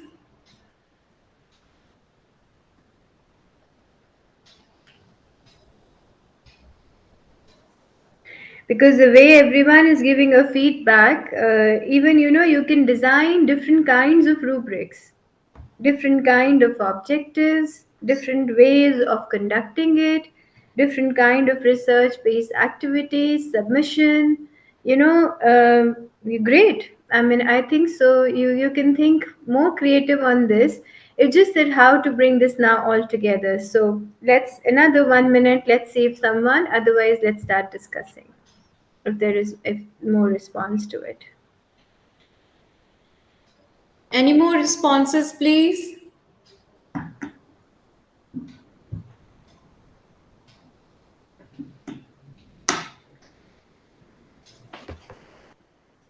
Okay, Mona Sharma Read has below. written rubrics, cutting of the Uh-huh. fabric, sample collection in stipulate time, difference between stitches, neatness.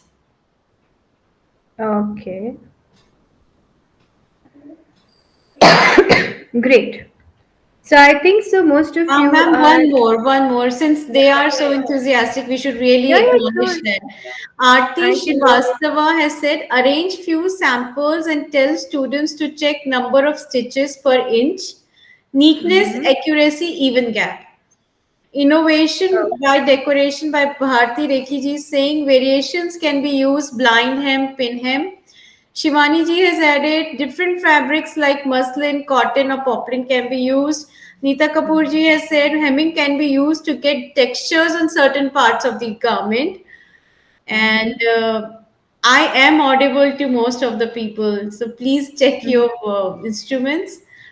Mm-hmm. Okay, Abhita ji is saying to prepare an invisible hem, fabric used is poplin, marks on clarity, casting, hem finishes, appearances, holes, and window mounting.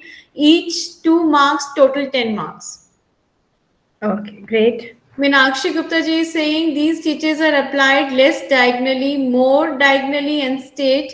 In all three ways, less oblique stitches are used in cotton and silk fabrics, more oblique stitches are used in cheap garments. Okay, Krishna great. Kumari ji has added cotton is used. So Meena ji is saying Okay, prepare a hemming sample to correct order and correct needle of thread okay, and thread. great. Mm-hmm. Okay, nice. That's really nice. So we'll wait if they're so enthusiastic. We can wait. Another 2 minutes, please. Then we will have to start with the discussions.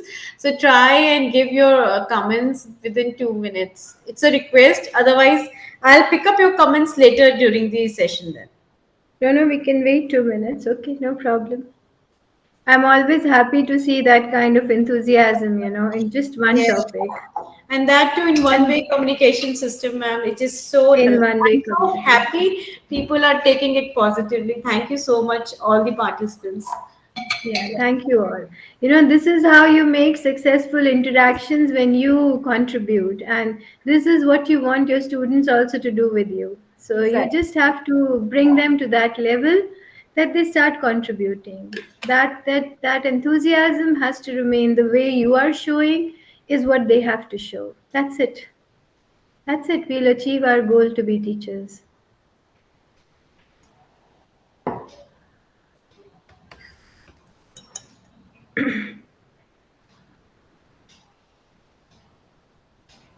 And even in hemming, we are just talking about visible hemming. So therefore, I focus too much on that word, so that focused on word for a purpose. That if you're giving a focused assignment, you're giving it on visible hemming. I'm not talking about invisible. I'm not talking about blind. I'm not talking about slip stitch. And I'm not talking about. I'm only talking about visible hemming. So it becomes even more focused and clear. And why I'm talking about visible hemming is also very important. So let's see if we have more interesting feedback. Yes, Bharti Rekhi ji is saying needle type, darning, and or beading. Aditya Gaur has said, prepare an invisible hem. Fabric used is poplin, but only a nice work will work. I think I'm not sorry. I'm not able to understand your that those two words of yours. Mhm. Mhm. Amita ji is saying, when we have enterprising mentors like you, this is what we require. Thank you, ma'am. She's Okay, complimenting. that's interesting. Thank you so much to be so interactive. Then only can I be like this. Yes. Monica ji is saying, can the difference and correlation between the performance criteria and rating scale be further explained with few illustrative examples? Yeah. Okay. Okay. So this is Hmm. not part of the assignment, but still she has requested a topic. Yeah. Mm-hmm. I Sure. think, ma'am, we can start now. Yeah, we can start now. Okay, let me get to that presentation again. And we see where we were. Okay, so here we were. And so I opened everything in front, but anyways, so this is what we had to do as an assignment brief, and we said that you're requested to do a sample for visible hemming stitch. So all of you, first of all, thank you for giving this very good feedback, and you have touched upon almost all varied aspects of hemming aspect of folding, accuracy, neatness, variations, prepare a hemming sample in a correct order, even collect the images or make a collage wherever hemming is done. Interesting. Looking at the school uniform, I found it quite interesting because this is something they can see it every day, and especially to the places where hemming is done, because otherwise most of them have stitching. And then indicator of even distribution, fullness, neatness, even the distribution of marks, as some of you said, 2 marks, and something which is more diagonal, less diagonal. The order of stitching, the fabrics used, the needle type used. Interesting. I mean, and surely I will tell you more about performance indicators and rating.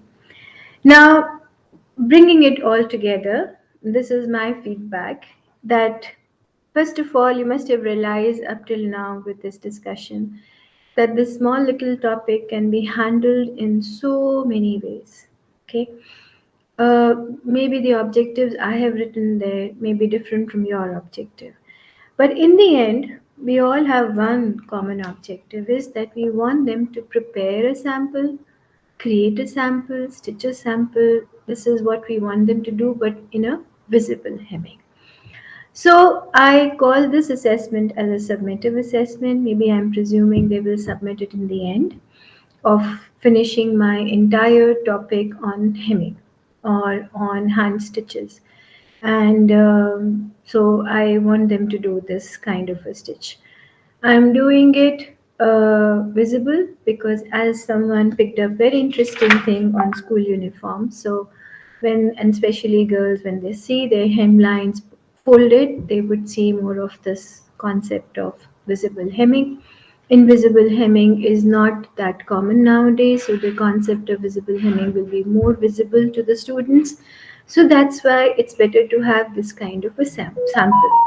So therefore, I had that thought in my mind to put this topic more for visible hemming rather than an invisible hemming or blind or slip.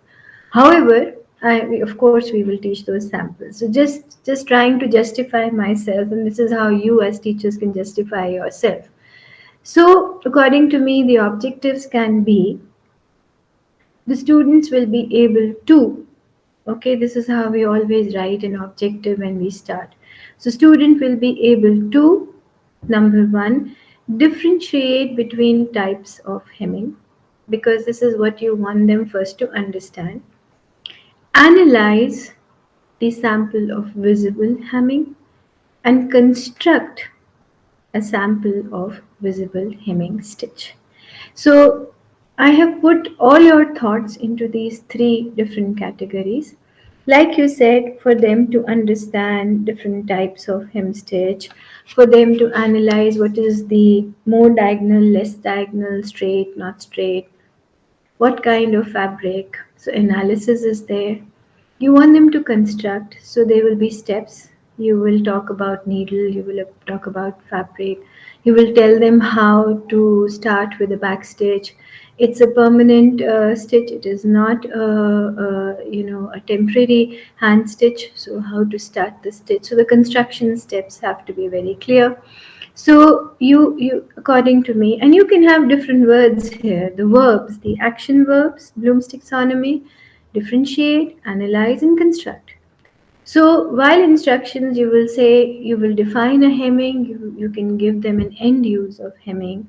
You can tell them where all possible ways it is used and why it is used as invisible, why we need more strength, why it is used in certain kind of fabric. So what is the end use? Giving them reference of various samples. You can show videos, you can have so many Google images, and of course thank them for those, having quotations down so that you're not later questioned about copyright images. And what are your expectations from a student? You will give them a shot to say, okay, I give you 5 minutes, or maybe at home a day before. You tell them, okay, look at all this, like you gave them a beautiful activity of going and looking at the uniform. Go and look at the clothes in your cupboard. Go and see, while you're walking on the street. Go to some garment shop. While you're walking, just as walking, you don't have to put in extra effort. Just let them open their eyes. Let them walk with the vision. Okay, today I have to see a visible hemming. So you define that research-based activity. Variations possible, as someone said, yes, you can give them samples of different hemming. However, if it is a visible hemming stitch, I suggest that you give them variation possibles in terms of fabric, needle, thread, and the distance between the hem stitch. So we are focusing only on visible. So we try to give variations possible in visible.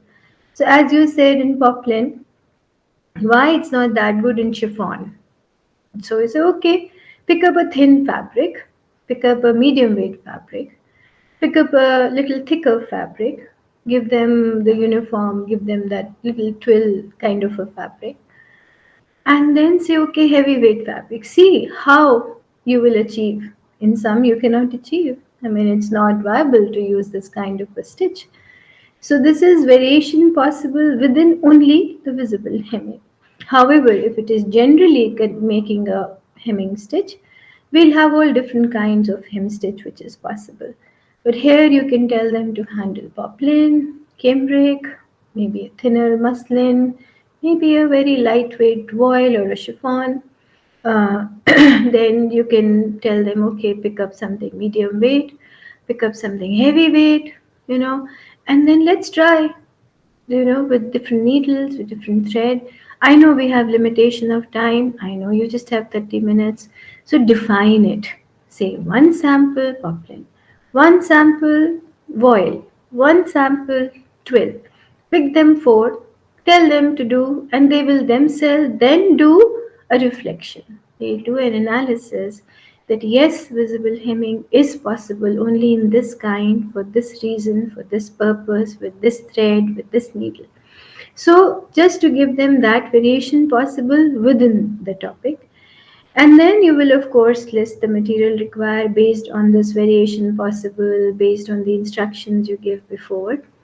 And grade distribution, like someone said 10, I say 5, so 1 1 1. Now what is this 1 1 1 1? 1111 is the accuracy, because the first thing you will check is the accuracy. You will check the neatness. You will check the presentation. You will also then check them of the basic knowledge and research. You gave them that activity. You need to check it. You cannot just leave it like that. So you just have to see what they have gathered, and so this you will distribute this as a grade distribution, relating it to the objectives. So your objectives say differentiate, make, analyze, give, construct, give 3 marks. So give 3 aspects in construction, give 1 point to analysis, give 1 point to differentiation.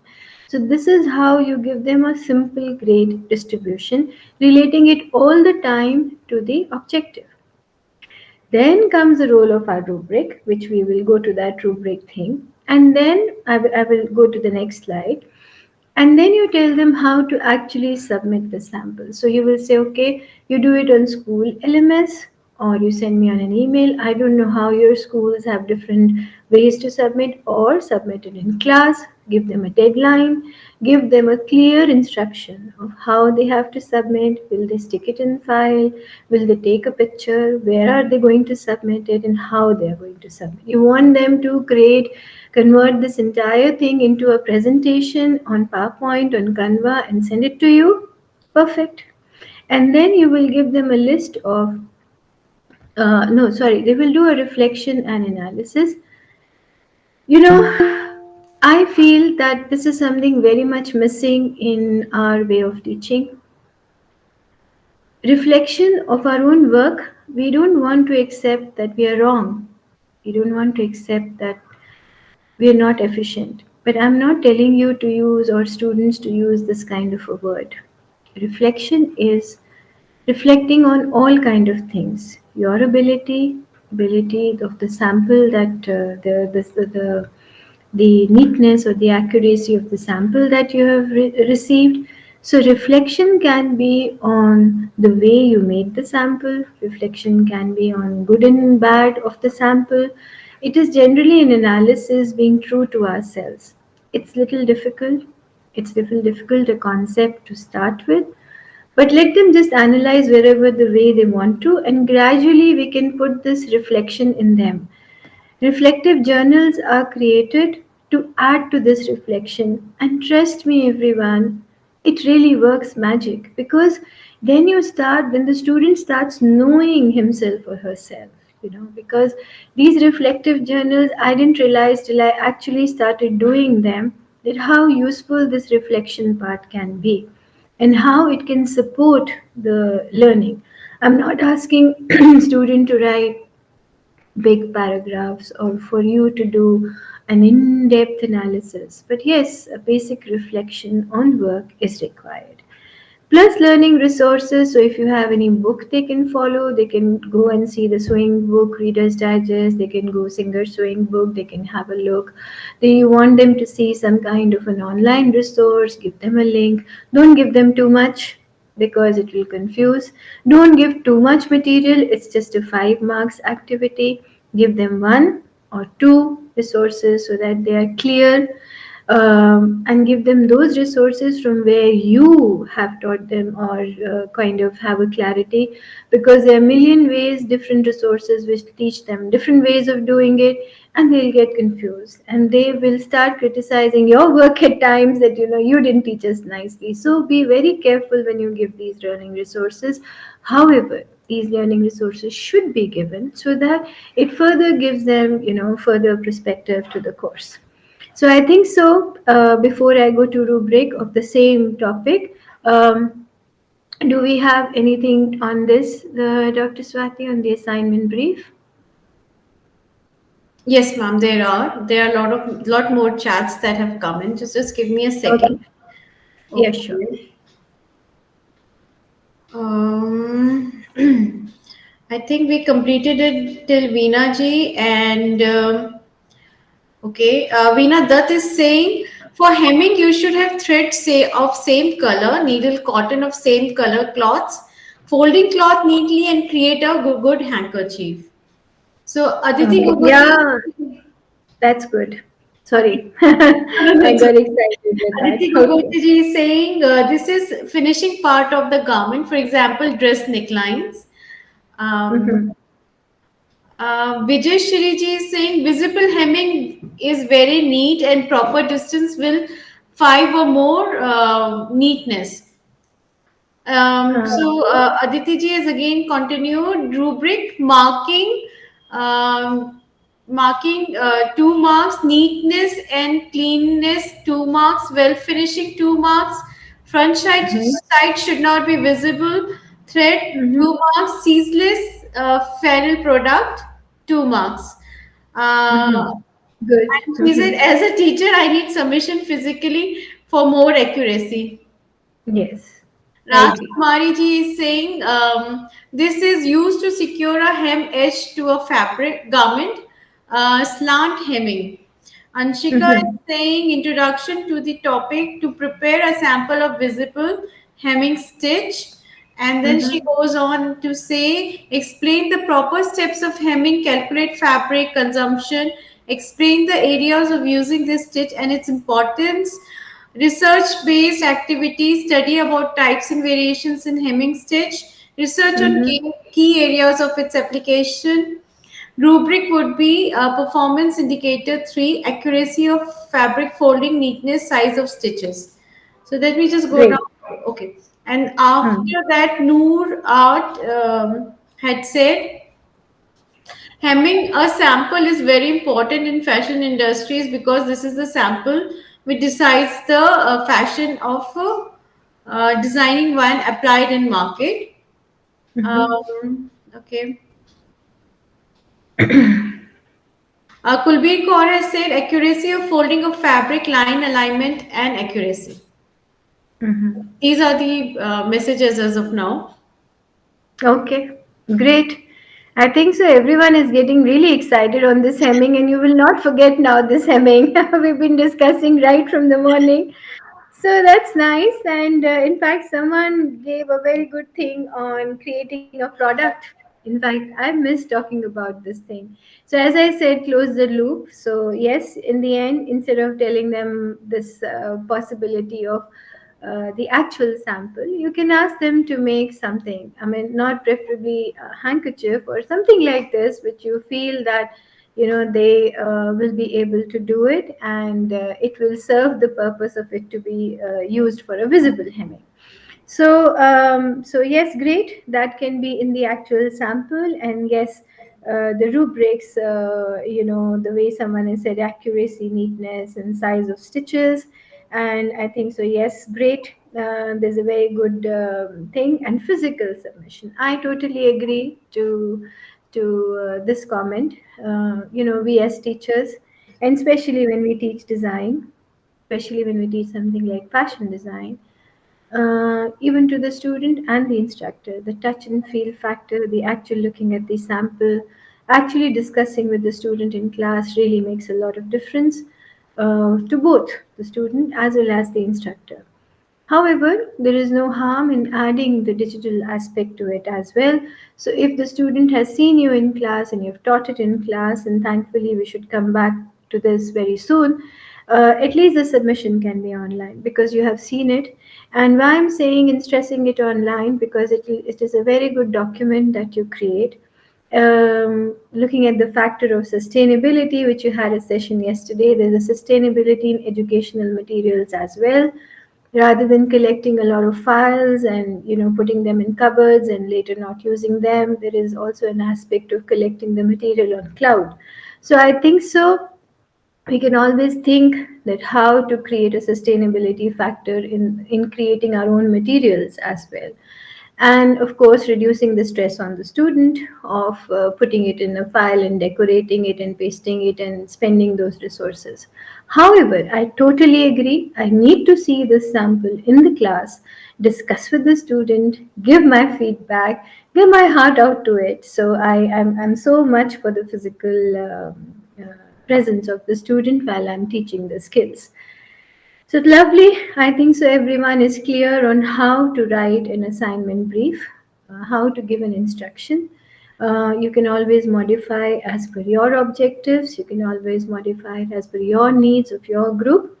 And accordingly, we come down to this rubric where we talk about the performance indicators and rating scale. You must be wondering why I didn't fill this, because there are so many different ways that you can do it, right? Like just now, some of you said that your performance indicator is accuracy, neatness, and size of stitches. So let me end the show and come back to this. So your performance indicator one can be accuracy, but in my case, I said differentiate, and then what else I said? I said this one. What was my other objective? One second. Was My other neatness. objective was Neatness. analyze and construct. No, I'm just looking at the way I defined my objective. Analyze and construct. Okay. Or you have your objective, you said accuracy, someone said neatness, and someone also says size of stitches. So accuracy will take care of size of stitches. So this is what I wanted to say. Someone even said that your rubric can have, say, the use of fabric. Now instead of saying use of fabric, I can just give it a main objective, that the word construct. So there can be many performance indicators here, but just make sure that you relate it to the objectives which you have defined. So if your objective here said that the student will be able to construct a sample using this needle or using poplin as a fabric, very limited objective, then your rubric will be accuracy, neatness, use of fabric. If your objective is student will be able to differentiate between visible and invisible, analyze the aspects of visible and construct a sample, then your rubric will also be based on your objective. So the performance indicators, as someone asked the questions, is based on your objective, is based on your grade distribution. In fact, your grade distribution at times also affect your rubric. So at times, some people, I'm giving you all the possible examples, relate this rubric to the grade distribution. So now in grade distribution, you will check all the aspects. So what did you do? One question you gave them to differentiate. Okay, you don't want to check it as a grading aspect. You want to check whether they were able to analyze it well. Okay, so you will keep this as one performance indicator. Then in construction, you want to check the accuracy. Okay, you will keep it as indicator. You want to check the neatness. Of course, you will keep it as an indicator. You want to see their presentation skills. If you want to, so you will see, put it as an indicator. So it's up to you. You want to base it, you will base it on your objectives, but when you give them grade distribution, how you're dividing this grade distribution based on your objective, or your performance indicators can be directly based on your objective. So there are different ways by which you can have a look at it and how you can place your performance indicators.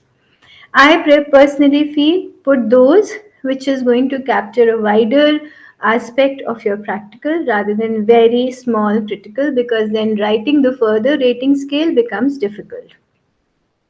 So rating scale. So rating scale, okay, let me put three the most best things: excellent, very good, good, or excellent, good, and fair.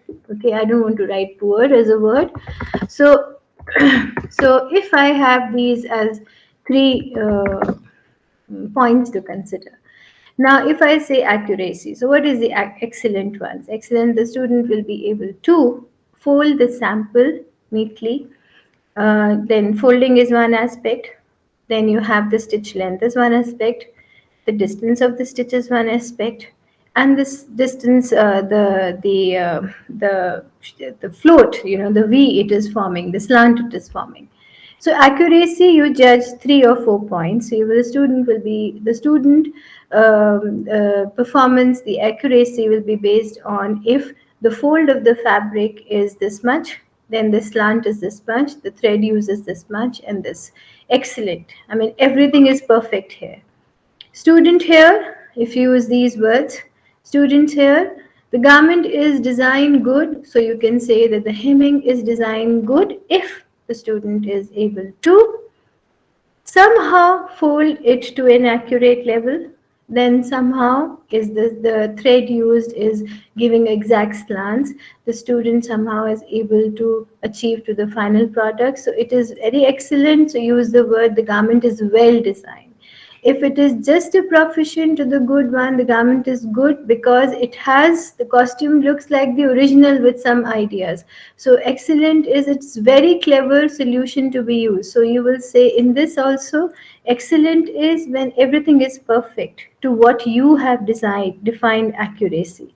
Everything is perfect to what I defined as a differentiation point. I defined excellent as a differentiation point when the student gave me an example of how to differentiate a visible to an invisible hemming with suitable examples. So if the student is able to explain with suitable examples and collection of at least 4 images, he serves the purpose, or he or she serves the purpose of being an excellent. If the student is able to differentiate between visible and invisible hemming with one or two pictures, good. If the student is not able to clearly state and not support the images, is fair. Okay, so therefore I understood that how I can define this differentiation of being an excellent one, good one, or a fair one. Similarly, in analysis or neatness, so you need to first define your neatness. What you're looking in neatness. Okay, what am I looking in analysis of a visible hemming? So student is able to do this analysis exercise that visible hemming is done on which kind of fabric. One, the stitches are visible outside, and the fold is how much fold needs to be done, and the way the line is crisp or not. So I define this neatness factor or analysis factor, and accordingly I can use as a student has made a good sample if this is achieved, excellent sample if this is achieved, and fair sample if this is achieved. Similarly, construction, it's a big thing. So how you will define the construction part of it, or if your motive says fabric, so how you're going to analyze on fabric. So there are so many ways by which you can write this rubric, and you can define it into different, you can make it 5 rating scale, you can make it a 3 rating scale, performance indicator, and a rating scale. It will take time, as I said, and it can go as a complete one workshop only on designing the rubrics. There are so many more aspects you can look at it, but I suggest that you start with simple rubrics, which will help you understand which student you're going to give which marks and how many percentage, depending upon the submission of work the student has done. If you have more questions, I can keep on explaining otherwise the rubrics. So, Dr. Swati, are there any questions? And then I can modify the things accordingly. Sure, sure. I'm just going through the chats. Um, okay. Till now, people are talking about hemming only. So, hem, according to Ankita, hem is also edge of the cloth treated in a manner. Hem can be two major types, visible, invisible. And a lot of people are talking about hem. Monica Bakshi is saying we can rip upon a finished hem edge, try to put it back with stitching skills, employing hemming stitch concepts before and after pics. That is a good one. Mm-hmm. Ankita is Mm-hmm. saying a hem is sewing a garment finishing method of a garment. So Mm-hmm. I think that's it. Till now, the Great. process has not Yeah. come. Great. I think so. Everyone is getting a fair enough idea. But to conclude this activity, I would just say that giving them instructions on an assignment brief and defining these objectives based on your Bloom's taxonomy, and Bloom's taxonomy objective based on your course objectives of your fashion studies is very important for your understanding. You need to sit down one day with your practical list, define these objectives for yourself, and see how things are going on. As I said, it's a long process. It will not be done in a day's time. You can pick up the most important practical work and gradually go into other kinds. You can see the work which is given in your finals and how the students are judged. And I agree, taking a rubric, making it this much level definitely will take a long time. You can start with the smaller, broader objectives And gradually, as you will conduct the practicals, it will give you feedback how you can further define your rubrics. And trust me, gradually in time, these rubrics will really support you in getting a proper feedback. You'll in fact reduce your burden of understanding how do I check it, how do I mark it, ये बच्चा अच्छा है इसको mark कर दूं but ये जिसने ऐसे बनाया है तो वो वाली जो कन्फ्यूजन्स हैं वो ख़त्म हो जाएंगी मतलब because we are so clear कि हमने उसमें जो लिखा है और बच्चे को बताया है इन accordingly. Of course, there are situational decisions at times which you have to take. I'm not touching upon them, but this aspect of rubric will be really supportive with the assignment brief. So now that you know how to write an assignment brief, you know how to give a concept of grade distribution and a rubric to some extent. We already did that we that how we ask the student to submit the work, how we can make it more interesting for a student to submit the work. We know that if the student has submitted, how we can give a feedback. And again, I emphasize that please make possible as much feedback as you give every student. My instructor in my master's guide, it once says, every student, and you're now becoming a teacher. Even in MEd, I had my thesis on teacher effectiveness. Every teacher, every student, may be good, fair, bad, whatever, comes to study. अगर वो school आया है वो पढ़ने आया है और अगर वो पढ़ने आया है तो मेरी रिस्पॉन्सिबिलिटी जो है वो मेरी है. वो अच्छा भी करेगा वो बुरा भी करेगा वो शायद बहुत ही बुरा करेगा पर उससे मुझे फ़र्क नहीं पड़ेगा. सो मुझे उसको वो फीडबैक देना है. तो तभी we say that teaching job is the most difficult job, 24/7 job. It is not a corporate job, it is an ongoing job जो कभी ख़त्म नहीं होती है. सो फीडबैक भी इसीलिए हमको बच्चे, अगर हमें एप्रिसिएशन पसंद है, हमें डिस्कशन पसंद है, हम सारा टाइम सोचते रहते हैं तो बच्चा भी सबमिशन के पास सोचेगा. सो feedback and the kind of evaluation really makes a lot of difference and we need to work on this feedback loop and these themes. Now, when we're checking and evaluating, especially in the online thing, and even if it is not online and you are having a physical submission of files and you want to check on something, nowadays people are, because everything is so much easily available. Google पे जाओ, हजार तरह की चीज़ें हैं और हम YouTube जाते हैं, हम इतने सारे applications हैं. There is no end to this word called plagiarism. And I think so.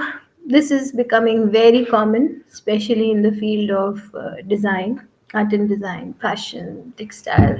सब में भी बहुत ज़रूरी है. बहुत फैल गया, not ज़रूरी. So therefore, हमारा rule है so that we have to avoid it. People do a lot of copy pasting. I've also done today. I've made these clip arts here and there. That's okay. Some of it is acceptable and we have to check that everything is copyrighted. हम किसी का काम use करके use नहीं दिखा रहे हैं. So this basically refers to some other person idea and information without acknowledging that person. तो अगर हम acknowledge करते हैं, उसको thank you करें, उस source को mark करें, तो definitely हम 100% plagiarism factor में नहीं आते. बट अगर हम नहीं करते और उसको अपना काम कह के हम क्लेम करते हैं, so that is not a right thing. So what is happening is many students, especially in the field of design, fashion, and even when I was 10 years back, I mean, at that time, I also saw there are amazing number of students who go, they had an access to Apple and iPad, and they have access to all the softwares. So there is a thing which we have in our fashion, which is a visual plagiarism. Reports का plagiarism, writing का है, copy pasting का है. Last year student work का उसका copy pasting है. So there are a lot of these factors which exist. So how are there simple methods? So over the years, what I have written here is my methods of looking, and I will just share this Google Images concept with you. So first is, ask the students कि अपने कैमरे से photo खींचो और कैमरे में date और day on कर दो, तो खींच रहे हो जब स्कैन कर रहे हो तो साथ में डे एंड डेट आ जाए. So camera metadata is the data you attach with the photo in the camera. So when you're taking a picture, it takes the time and date also. So that you know कि अभी का काम है, इसने अभी खींचा है, किसी का कहीं से कॉपी पेस्ट करके नहीं आया, इसके फ़ोन से निकल के आया है, इसका काम का फ़ोटो है. So though there is lot of ways to even make you fool out of that, but I should not say like this here. But then as far as possible, guide the student to have the day and date on while the scanning of work is being done. Another way you can check is, I'll come to Google Images, I'll go to the second one. There are a lot of online tools available.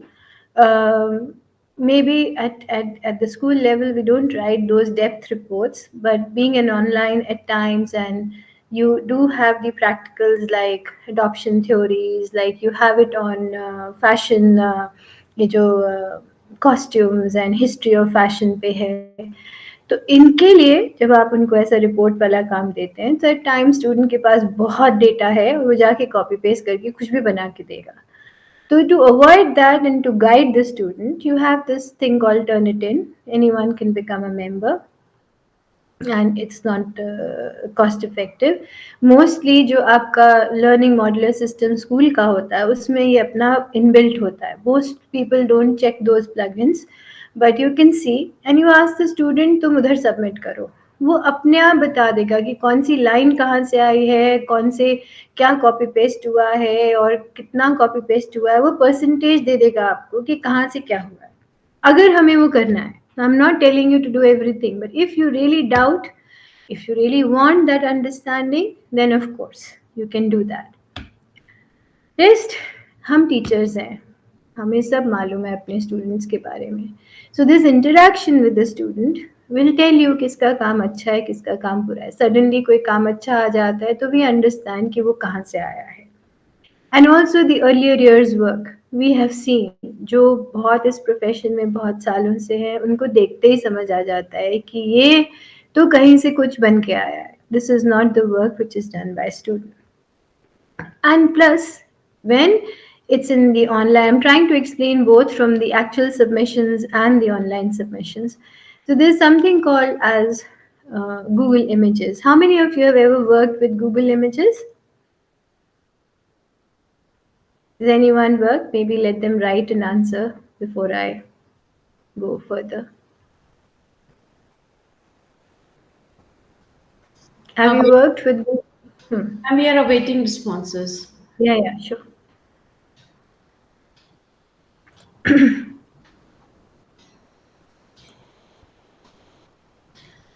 Can you all please write on the chat box whether you have worked with Google Images or not? That is the question ma'am is asking.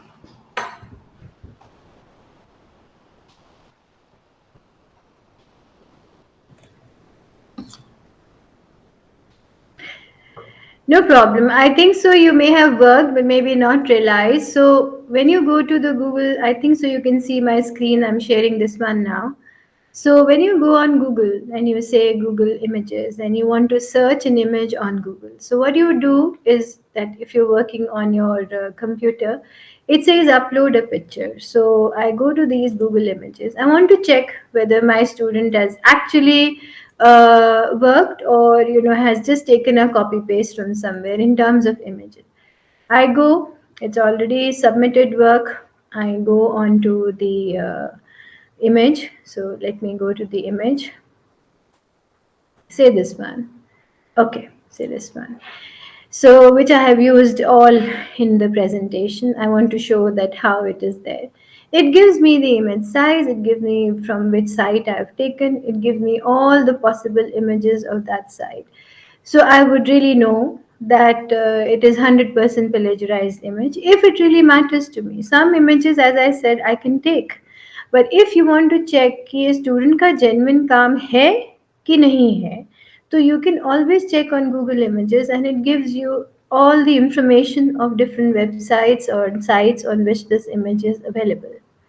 Similarly आपको कोई बच्चे का design check करना है, कोई आपने उसने कोई स्केच बनाया है, कुछ आपको सर्च करना है, so you can always go on these images. I'll show you one more, which is a gown from Elisab, and it shows amazing search. I think so, it's this one. No, look at my image. Interesting. I'm trying to make little fun in the class here. So it searches even my image, but it sees and look at the visually similar images it's showing. So it's trying to show me how similar I am to them. So as a teacher, ये तो एक example है. आपके पास बहुत तरीके हैं इस तरह से just to check different kind of images on Google, and you can check the student work. In fact, you have one more thing which I was discussing since morning. These are your Google tools, and you can always go on sound on your this thing. You have these sheets, you have docs, you have slides, you have blogging, you have this Jamboard. It works very well. You have Google Podcast to work with. You have Google Forms, and when you say more, you also have things, like Google Lens. So your Google Lens really works very well. You can try this because Google Arts and Culture, it gives you amazing information on, and these are all free sites which are there. So there are so many things. Of course, there are many which you cannot use, but there are many which you can use to further enhance your assessments. To make it so student will also feel happy. Oh, my teacher is tech friendly. My teacher knows what to do. You have to grow a step, ahead than what they are doing. So it just there are many that you can explore. So, of course, it will take another workshop just to explore these products. And in fact, there are many more such applications which can be explored by you as an instructor to support uh, giving feedback, designing an assessment, helping the student to submit, and doing this kind of evaluation process. Other than your traditional method, which, all due respect, I don't want to let that thing to go. That thing has to be maintained, but it has to be supported in these forms. So, coming to back to our presentation, so this is the way that you can check your plagiarism, and so I hope so. If you don't have any questions, I can come now to the next part of it. So if you have any questions, let's Ma'am, discuss. I'm just reading through the chats. There are a lot of people who have said that yes, they use Google Lens and Hmm. Google Images. Sorry, Palak has said um, Kanha many times for chart and collage activities. Rachna ji is saying that, and yes, many people have used Google Images, so that is good. Yes. Google Images for making presentations is one aspect, good if you're using it, but please make sure that whenever you use the image from Google, acknowledge it with a cite down. However, my concept of checking plagiarism with Google Images was what I showed to you. So, one way of doing is that student make the project and take the image, or you do the project, take the image from Google Images. However, if you want to check कि ये जो बर्बरी वाला है ये बच्चे ने खुद बनाया है कि इसको कहीं से कॉपी पेस्ट करा है, तो आप इस इमेज को गूगल इमेजेस में जब आप लोड करेंगे वहां सामने आ जाएगा कि ये तो 100% प्लेजराइज है, तो वहां से कॉपी पेस्टेड है, बिकॉज आप उसको ग्रेड कर रहे हैं. अगर वो कोई ग्रेडिंग एक्सरसाइज नहीं है, अगर आप कोई अपने उसके ऊपर मार्क्स नहीं रखे हैं, आप उसको मार्क्स दे रहे हैं कि वो अच्छे से ये स्केच करे, चेक फैब्रिक पे पेस्ट करे, बनाए. उसने क्या करा, वो साइट पे गया, कॉपी पेस्ट करके आपको दे दिया. अब आपको डाउट हो रहा है, तो आप अपने डाउट को कैसे क्लियर करोगे? आप जाओगे गूगल इमेजेस में, इमेज को अपलोड करोगे, वो सामने आ जाएगा कि आपने इसने ये उठा के डाला है कि इसने अपना क्रिएट करा है. So I am looking at two aspects of Google Images. One is that you take the image to create your assessment or assignment or teaching, and the other aspect is that you can check and while evaluating कि मुझे इसको grade करना है, पर मुझे doubt है, तो मैं उसको अपलोड करके चेक कर लूँगी. So good if you're using Google Images, you can use it in this aspect as well. Right? Anyone else?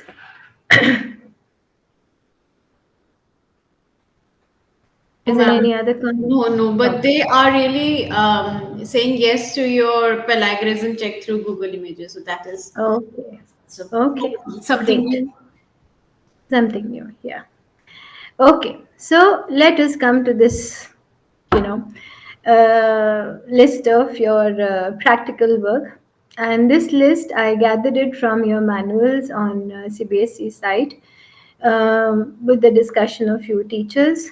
This may not be exactly in the order in which you do these practicals, but I would like to discuss some aspects in both grade 11 and grade 12 practicals here, and of course look for your feedback as well, because when I was looking at the instructions, I think so they also, I'm sure you know the higher management and CBS is looking for these aspects, but when you teach them and these tools are with you as an instructor in the class, I think so you need to now define your practicals at your end, from what we have discussed today, because I think so there is a lot of updation which is required.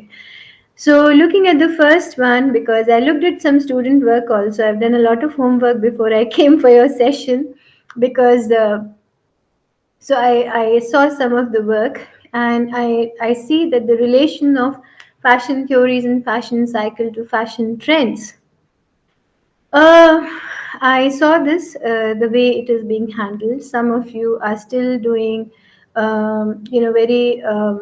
very nice work. First of all, I should say, but I don't know how you handle this topic. Can let's have little chat on the chat box so that I can see how you, what kind of practical do you give in this topic. I want to just have small. I will only discuss the one I have highlighted. So I'm not going to discuss the entire list, but I'm going to discuss with the feedback which may support other. So what kind of practicals you do under this heading? So all are requested to please put up their how they conduct the practicals on the chat box so that we can share it with ma'am. The first one, Dr. Swati, I'm just asking about fashion theories and fashion cycle. What they do in this? Maybe just one line on how and what they do in this. Sure. Okay. So ma'am, we need to wait for at least a minute before we can accept. I'm there. I'm waiting. No problem. I'm there.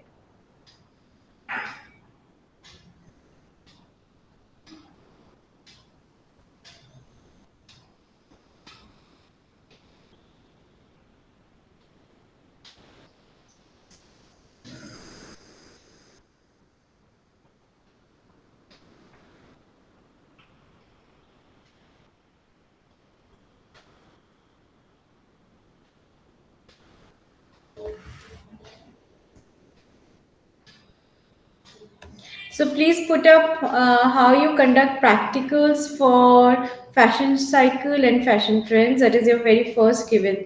Okay, so we are getting the responses. Abir Sayed Mm-hmm. is saying, giving an example of a garment like denim and relate it with the three. Mm-hmm. Um, Shalini is Theories. saying students were asked to do a presentation in groups for peer assessment. Um, Mm-hmm. only for CBSE workshop, I tell the students to gather pictures of their family albums of olden times. Again, ABCG has added giving an example of a garment like jeans and relate. Okay, that I have read. Abhita ji is saying example, color, psychology, its impact, then make designs of 5 shapes using the color scheme. Mm-hmm. Okay. Rachna Malik is saying fashion theory and fashion cycle.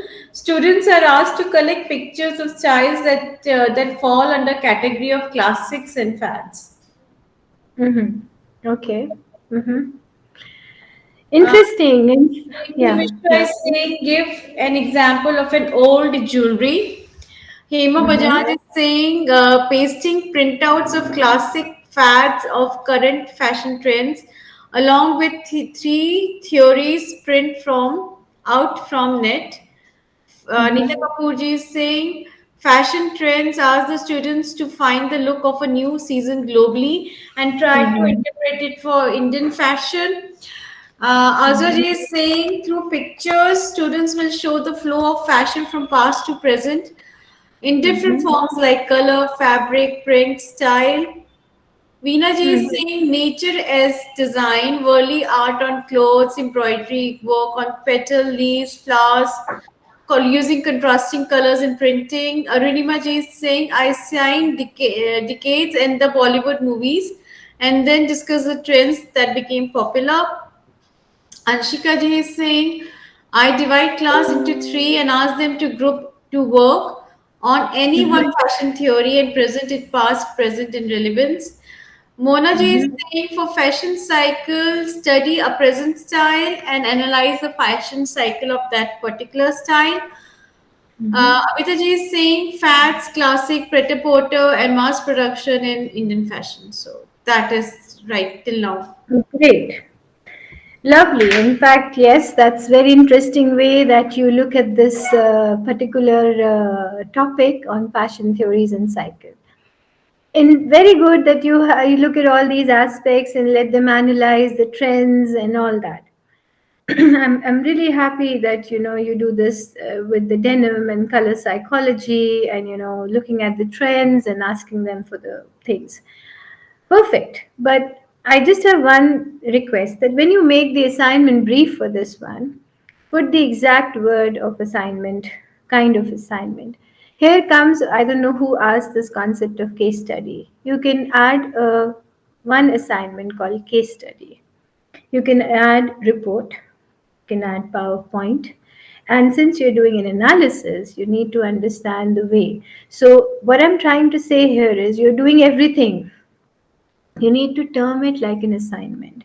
So when you do a case study, so you will say, looking at, say, Paris Fashion Week, look at the video, show them something, and tell them to analyze and probably write a report. So, or you're giving them a case study of, say, Chanel, and if it followed a cycle or it did not follow a cycle.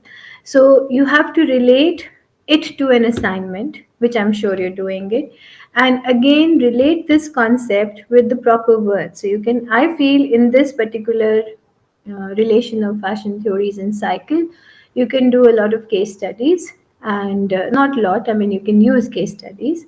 You can help, you can ask them to write a report or create a PowerPoint or create a presentation. And so these are two aspects which you can do. And analyze, how will you do this analysis exercise? You can ask them to see a particular, say, a video or a movie, and ask them to do a review and write something on it, relating it to theories and fashion cycle. So all your aspects, even the story of denim, it's perfect to teach them the bottom up concept, of fashion theory. But if you relate it with any designer, you want to tell the story of any designer who only started with denim, and how it started from where and why it is a part of bottom up story. Show them something, let them analyze it, review it, and write it. So in this particular practical, when you list the assignments, you can have case study, report, PowerPoint as the things on under this category. So I was really keen and interested to see, fashion theory is one way, fashion cycle is one thing, and fashion trend is one thing. You can put all three in one, or you can have three subparts to this work. Something only with theory, something only with cycle, something only with trends. And trends of, there are various ways to handle the trend. You want to look at it from the regional level or a local level, only in India, or at a global level. How you will make them see this global level? You need to break it down. Again, we just need to be very clear on what assignment, word them, what assignments that you're going to use. Lovely. I think so. That's a very good discussion, right, Dr. Swati? I think so. Everyone is okay with this discussions happening with us, right? Yes, absolutely. There are more Oh, on the website. If you want, I can just go through them also. Which website? Oh, sorry, YouTube, I mean. Yeah, okay, yeah, sure. Why not? Let's Yeah. hear. Okay, so where was we? Okay, more okay, better put, okay, again Abhita ji has added updates on latest fibers like milk fibers, bamboo, etc. Rachna Sani says study of a life cycle of few garments in their own wardrobe. Mm-hmm. Abir ji is saying, giving an example of jeans, students like to relate it with fashion theory, with fashion cycle and its different types, which can show cycle within cycle and fashion trends, the ongoing trends. Amita ji True. is saying most of the teachers teach seams, but students are not aware which seam has to be used where in the garment. So I show PPTs. Okay. All right, so that's it, ma'am. Okay, great. I think so. You all are on a perfect line of thought, but it's just that I don't know. I'm sure you're doing it, but I just my conclusion to this topic that give it proper names of the kind of assignment that you're going to do, leading to a particular assessment. So it can be together, giving them a denim story, and and giving them separate assignments leading to theory or cycle or trends. So perfect, I think so. In between this one, application of textile swatch on any product, I mean, it was quite interesting, but before that I would love to discuss the color wheel, because I still see the examples of you that you literally make the student paint the color wheel still. So are we all asking them to paint the color wheel still? Do you all paint it with hand and color wheel, primary, secondary, tertiary? It's a question again. I know, Dr. Swati, you have to do a lot of mediation now in between No, it's from okay, there ma'am. It's to me. okay. Uh, So, I'm yeah, waiting for responses. It's a time yeah, lag. So if you want to add yeah. something in between, you can, and we can still wait for the answers Okay. alongside. So color wheel basically, I know, as I see till now, it's lot on students actually doing a lot of painting work and spending good time, and it's necessary also at one point to understand that how the colors can mix up to give you secondary and tertiary colors, and how you develop the shades and tints. But somewhere I feel that this activity on color wheel can be modified in many ways. We Okay, have color wheel. some answers, ma'am. Sure, tell Okay. me. So most of them are saying yes. For Uh-huh. color wheels and color schemes, they make different designs, but mostly yes. Yes. Okay. Mostly yes. Okay. Okay. So, as I said, yes, in some aspect you should paint, but I strongly believe I don't want to paint it anymore. I have amazing reference of primary, secondary, and shades and tints. I can make an activity for this color wheel. Something related to fabrics, something related more to fashion. Tell them to collect the fabrics in primary color, some swatches, something, to create a wheel with the fabric, something where they can go in the market and understand that the blue can be a primary, can be a secondary, can be a tertiary. Blue purple can be what color. Let them give a different exposure to this color wheel. Why they have to paint something? Okay, paint a little bit, but not spend hours in painting, and create an activity with color wheel in a way that gives them a different outlook, not just to paint neatly and just to create something in different shapes, but you can have activities related to fabric and color wheel, taking it to trends, taking into Pantone shade cards. I'm not telling you to tell them that to do, but they can go and explore. Your color wheel activity need to expose them to a different end at times. Let them, yes, paint, but not paint them to only painting. Just relate this concept, because whatever projects I saw is not related further to the end use of color wheel. It only ends up in decorative painting. So I personally suggest, and please, I mean, I'm not disrespecting here anyone for any work here, but I'm just saying that I feel that we spend a lot of work in painting the color wheels and shades and tints, it can be definitely related to the fabric activities, swatches, collection, fabric trends, fashion trends, and then connecting it with the color wheel. What do you say? Is there any feedback more on color wheel?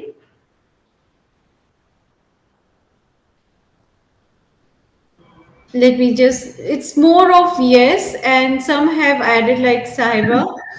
Yes, firstly to color, create color wheel using poster color and then creating lifestyle products of using same. Azaz Okay. is saying students make different compositions using primary, secondary, and tertiary colors. Mm-hmm. Arunima's ma'am is saying assignment. I issue them old fashioned magazines, ask them to collect 5 to 6 pictures and then study the palette. This Uh, is nice. huh. The, Namita Ji is saying, in addition to color wheel, I make them analyze logos of different brands in terms of Perfect. color scheme and psychology used behind this. This is very good indeed.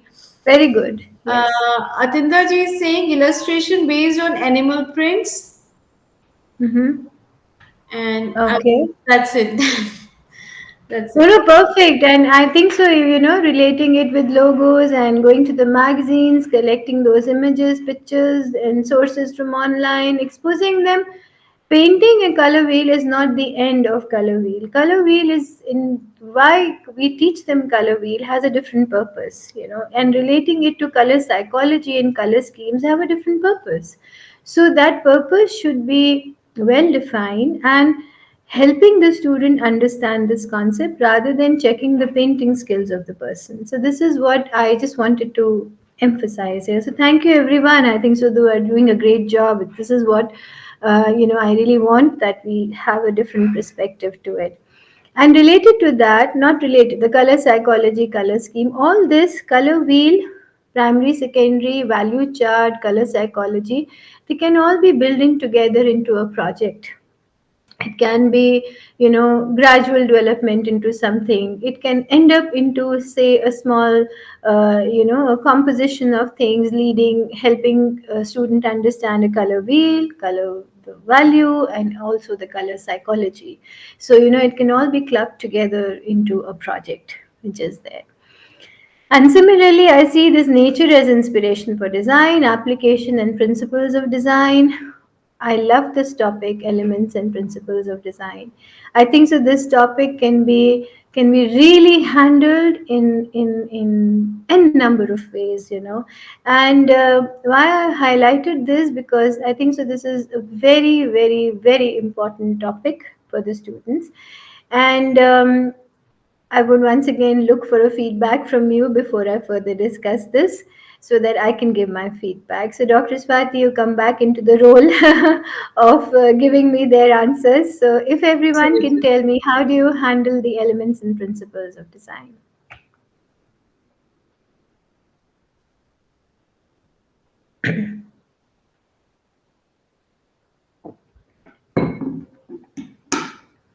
It's a very, very important topic, as we all know, and especially you know, since they will be picking up something as design for the first time in grade 11. So it's an important aspect, and it's a lifelong learning. Till date, we all really look for this concept of elements and principles of design. And as I said, there's so many ways of teaching this. So let's see, how do you do this? And again, in all these assignments, my as you're typing your thing, my main purpose here is to just tell you that define it with clarity and accordingly write as your objective. Accordingly, you know your grading scheme. So if you give me the name of the assignment now, since we have discussed, so don't give me I do this, I do that. If possible, give me exact assignment. You do it. Do you do a case study? You do a PowerPoint? Do you do a logo study, or you write a report? Or give me that along with your experience. And We have I will. certain answers on the chat box. Mhm. Um, okay, let's see. Cooking, we make modern art. Shilpi Sethi is saying we design a garment using elements and principles of design. Good. Bharti Rekhi ji is saying elements of design, coaster making, activity done with all fabrics and pot or dot painting. Um, Mm-hmm. so show YouTube links with different ways. That is Savita ji. Mahesh ji is saying I asked students to analyze pictures of designs from magazine and mention the Mm-hmm. elements and principles they see in these designs. Smart Mm-hmm. Tech says students are used asked to use natural materials like leaves, twigs, seeds, etc. to design products and dress designs. That's good. Mona Gupta is saying designing a dress. Mm-hmm. Great. That's very interesting. But in application of elements and principles, if I'm telling them how to do line and how to do color and how to do texture, form, and shape, as I said, uh, I personally feel I'll ask the students to take a lot of pictures, lot of not only collect but take actual pictures to explain the vertical line, horizontal line, curved line, diagonal lines, as you must be doing. But I'm since we have now limitations of time as well, so I'm giving my opinion as well here. And the color you've already touched on color, but they can take a lot of pictures to again explain the fact of color here. And then again, the aspect of texture. I would do one exercise in class which helps them develop different kind of textures which can be easily available in the nearby resources. Taking a bond sheet and doing a lot of these texture exercises and shape and form. So shape and form is endless. I mean, how you take this concept of shape and form, I have no idea. But there is a way that you can define this concept of shape and form. So you can take any fabric, you can do it with some kind of paper, you can do it with a design, you can do it with color, you can show them with painting, you can show with the actual fashion illustration. So this concept of shape and form can be handled in different ways, and so the student can be asked to do. And similarly, the principles of design. They can take a lot of pictures to show the rhythm in nature, then rhythm in fabrics, then the rhythm in garments. So I feel that this concept has a lot of visual aspect to it, and as you all have mentioned, but the final product in this again will be a presentation. And if you want to design something, as someone mentioned, design a garment, yes, and but then ask the student to present it from the point of principles of design, from the points of elements of design. So if the student has designed, say, in fact, you can combine that. Okay, student got inspired, say, from 18th century stripe patterns, had a sketched a dress because there were stripes first time introduced. So there are stripes. So there is a straight or a vertical line. From the vertical line, what happened? The colors, which are being used. Then you say, okay, it also has its own texture. Then you explain the concept of shape and form. Then you explain the concept of various principles. Where is the emphasis in the dress? Why you took it up as an empire waistline? Why you put it as a low waistline? Where is the 3/4 ratio? What is the golden proportions? All these kind of things can then be discussed with this garment design. So when you make the brief for this one, you can give them a table. So if there is a garment to be designed, these are the aspects under which you will discuss the garment, keeping the elements and keeping the principles. So I'm sure, I'm so happy, every you all are doing a great job. And I will not come to this now, hand stitches, basting, hemming. I think so we have discussed enough, and even plain seams and all. And fullness, gathers, pleats, and tucks, I just highlighted because I felt that this is also a very important topic. But as you are going to handle your other stitching samples, so you can also handle gather, pleats, and tucks. Is there any other feedback, Dr. Swati? Else we can go ahead to the 12th then. There are a lot of messages on the YouTube, ma'am. So you Perfect. have to. I need to go back and then search from the beginning. Okay. Okay. Atinda ji, Mona Gupta, we did. Himanshi Goel is saying product development. Aditya Chaudhary ji is saying pick up a few pictures of historical monuments, find out the elements and principles of designs and apply it in dresses. Good. Good. Mm-hmm. Mm-hmm. Mm-hmm. Shersi Haldar is saying it is available in pin in. Pinterest as well. Yeah. Shika Gupta is saying elements of design through architecture inspiration. Sahib, Mm-hmm. okay, I think I just went.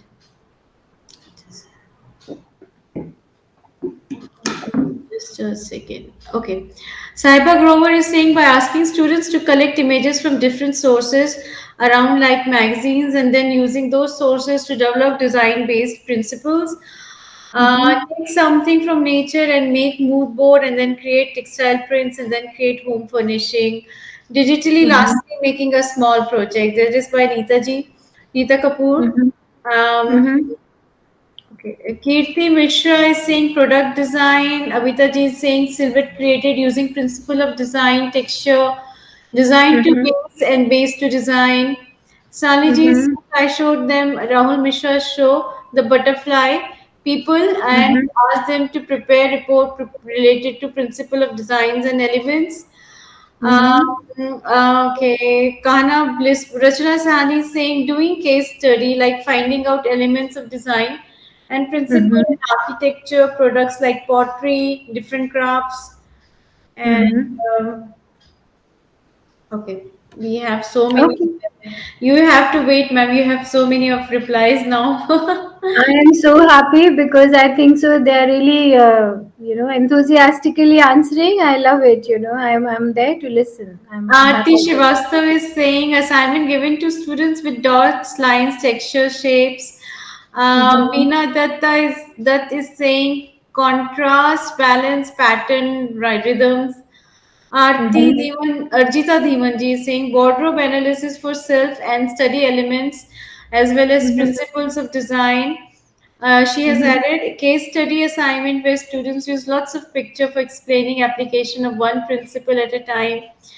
Mm-hmm. Savita ji is saying make a design, use different lines, make a composition. Mm-hmm. Monica Mm-hmm. Bakshi is saying please see. Okay, okay. Arjita ji again added later on a culmination exercise. Study Mm-hmm. all elements in principle and apply it on a dress. Mm-hmm. Okay, okay. That's it now. That's it. Lovely. I mean, I think so. You all are really, great. That sounds so nice to hear all these examples. Enthusiastic teachers, ma'am. That's what they are. Enthusiastic. Why not? Passion is a subject that we all are enthusiastic, so we should be proud of it. So that's great. I mean, lovely to hear from you. It's just that define it well with the kind of assignment and give them clear rubrics and class rubrics or even tables to fill. You are perfect. At times, just to further more clarity. That's really amazing. Thank you so much for that, discussion. So let's go to this one, which is slightly different. I could just bring them together because you have some projects from history of fashion and some on pattern and some on elements and some on the garment construction. I'm quite keen to know how do you do this in history of fashion? Okay, I understand the cultural context of body adornment and its continuation to contemporary society. There is a lot of possibility, and I'm sure with the kind of enthusiasm you have a lot to share in this. But I'm quite interested to show the impact of industrial revolution during British Raj. Now, I think so. The word analyze the impact is very important here, and that too impact of industrial revolution during the British Raj. So I don't know how maybe all of you are either handling it or not because this is what I could extract from various sources. So all your history of fashion, not only okay, let's not discuss only the British concept here, with all the references here and looking at this draped garment, do you actually give them assignments on draped garments? Do you do the draping of toga and chiton and some Assyrian, some fringe skirts? Do you actually do with them? Do you give them these kind of projects in history of fashion? Or do they get inspired from these aspects and design something? Awaiting answers. Yeah. Please put it on the chat box. Because the other topics, you keep on adding to the chat, we'll come back because the other topics, the basics of pattern making, I know this is very clear, and it's a very interesting part because it gives you very clear instruction. That's why I did not highlight it much, because I'm sure you're doing it amazing work on this, and also students know what they have to do. Especially in dart manipulation techniques is what I highlighted, because here also the way we can handle this project has endless possibilities. However, I know this is not the part that needs a further discussion. However, once while you're typing, I'm coming to your chapter on elements of fashion, and Uh, yeah, when okay, we have some responses, okay. Abhiji is saying, explain them draped with a piece of muslin and also pictures. Razia Khan is saying, students design using these inspirations. Himanshi Mm-hmm. ji is saying, we demonstrate the drapes in the class. For Mm-hmm. Razia ji has added it, we use history of fashion for inspiration. Mm-hmm. So that Abhi Razia's exhibitions, school play, she has added, Razia ji has added. Mm-hmm. Amitaji is saying, I drape it on the students and show how drape is still followed today as sari drape and dhoti or dupatta or stole. Mm-hmm. Abhir is saying, understanding drape, then they experiment with different drapes. Mm-hmm. Meenakshi ji is saying, images from examples and drapes are done on dress forms with muslin. Bhati Mm-hmm. Rekhi ji is saying, organized body painting, face painting competition. They click their pictures and submit it as assignments. Uh, Mm-hmm. Draping in class, draping themselves for sari styles. That is by Razia ji. Rachana Sani ji is saying, live demo, understand the way of treating different areas around the world. Um, so this is, I think, the relevant ones I'm picking up. Great, I think so, because a lot is going here, even that you must be using for teaching history of fashion. So, but great. I mean that the way you're handling it is lovely. But from the practical point of view, all these things and thoughts which you have said can be very much administrated in a form of a small project. So they can do cultural context and body adornment exercise, starting from origin of clothing, and then you tell them, okay, getting inspired from the ancient, the garment, okay, drape any one dress where you're getting inspired. So they explain you, they drape the dress because you've already demonstrated in your theory. So this can be part of your practical, that they drape the dress, and then you say, okay, I don't know whether you have to touch this concept of British India, but otherwise just the impact of industrial revolution can be a collection of pictures or a case study of the designers at that time, and what was the impact of the industrial revolution on the fashion trends. So I think so this entire unit can be handled in one case study, one actual project, and one writing a report. So again, what all you are saying is just amazing to listen, but I'm just trying to now put it under words as a report, one case study, one actual practical to be done. So I think so, yes, this is how this entire history of fashion, and good to hear from all of you, can be handled very well. Lovely. Dr. Swati, you have a lot of enthusiastic teachers to answer. So this is great. So, basics of pattern, we don't want to discuss much on this, but I would like to discuss something on elements of fashion, and which it says design products with the self-generated prints inspired from nature. And for many of you, I've heard that you also do some stencil printing as your final exam in grade 12, one of the practicals in grade 12. I don't know why we only touch stencil printing. However, this may be the understanding which is developed there. But stencil printing used to create design and patterns. Again, the entire this unit, I would like to suggest just one thing, that you need to focus on closing the loop. Tell them to create something from whatever they are using and doing this in the elements of fashion. Design products with self-generated prints inspired from nature has endless options, and I'm sure all of you is touch basing this particular point in a different way. It's just that define it more again into what aspects of assignment you're going to touch base on this. Define it by the name of the assignment which you're going to handle here.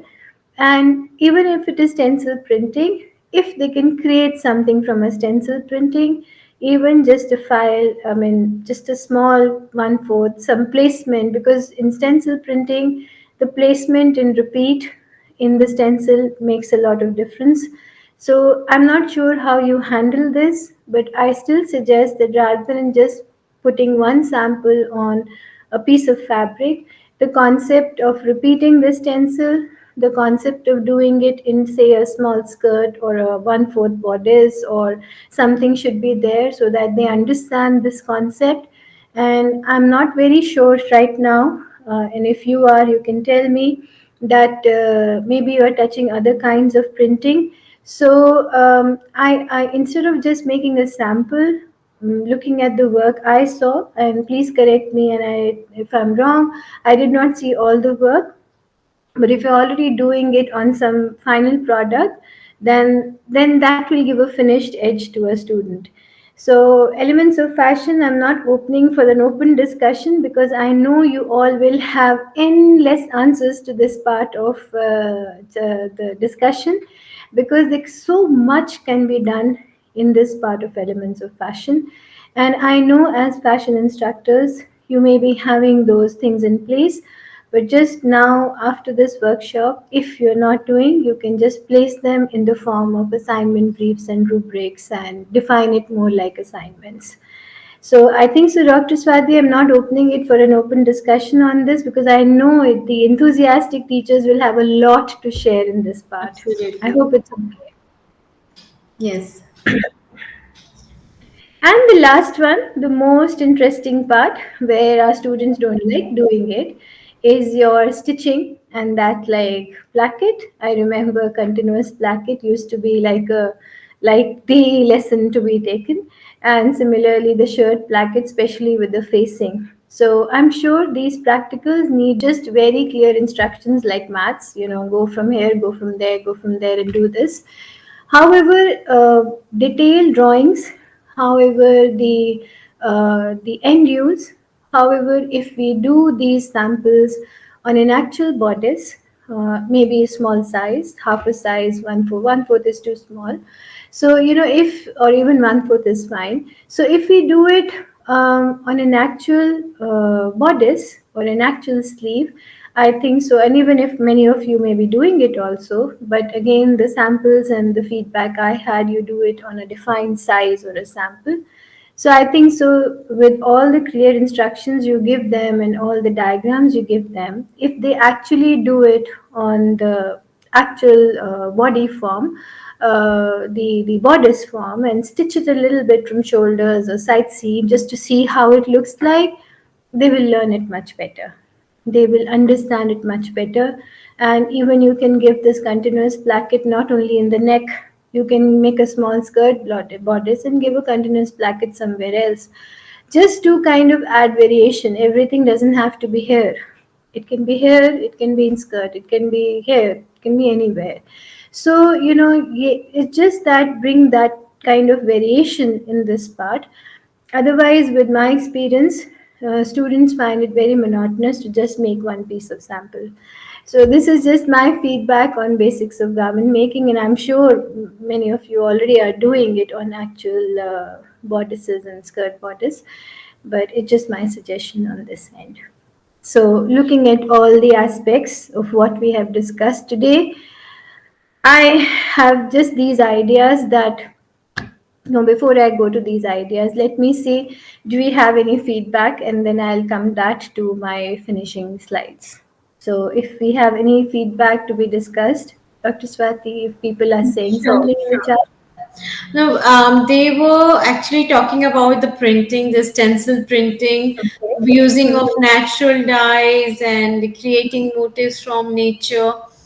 But Mm-hmm. well, until when I'm reading these comments out, I would request all of you to please put up your queries, your questions, your comments on the comment box, so that I can put it up to ma'am. And in between, I'm also reading your comments that you have placed before.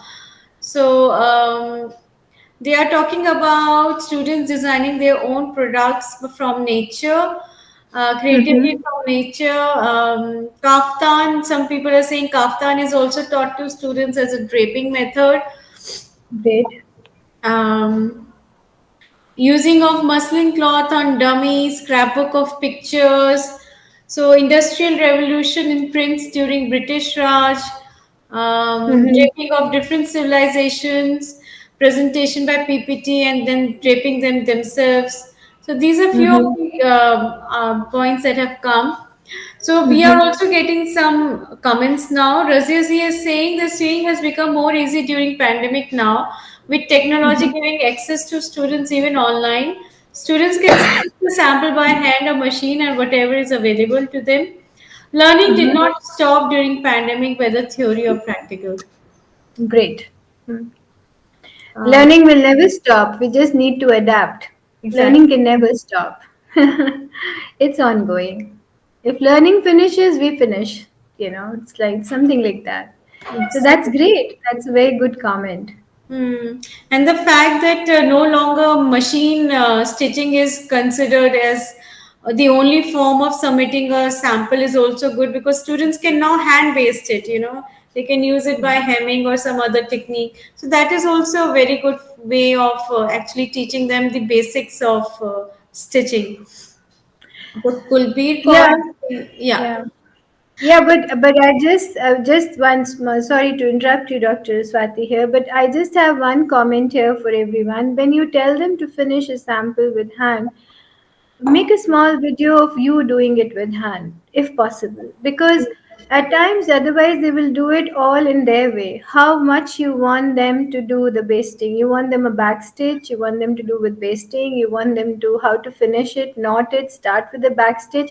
So I'm sure you're doing it, but it just the thought came to me that if they are not using machines during pandemic, a short video on your phone only doing it, how to do it, and attach it as the assignment brief, I think so will be a great support to the students. Absolutely, that would be great. Yeah, Kulveer sorry. Kaur is saying students making sample for organic dye bath through coffee, turmeric, tea, peel, etc. Mm-hmm. So that is for the natural dyes. I think sustainable development starts everywhere. Sustainability is everywhere, I guess. Yeah. More comments, please. It's an open forum. If you have any other questions, comments, suggestions, you can please place it here. Because this is a very good platform that CBSE has given you, because you're so many of you, if you're sharing your thoughts, you know who is doing what, and you can always take the inspiration from what the other person is doing. Exactly, And I exactly. think so it's a very good platform to discuss. Uh, And that's why I opened both 11th and 12th, because I thought that at times we run short of ideas, and when we are so many of us meeting, so then we can always have these brainstorming ideas, and maybe that will really enhance us our own kind of work. As you are getting more comments, I'll just share that we face the same thing in pandemic. So I still teach tie and dye. It's my passion to teach tie and dye. But there was no dyes, and Bahrain is a small country, and everything, it's an island, so nothing comes. Everything was locked down. I don't know how to do tie and dye, and the students are not coming.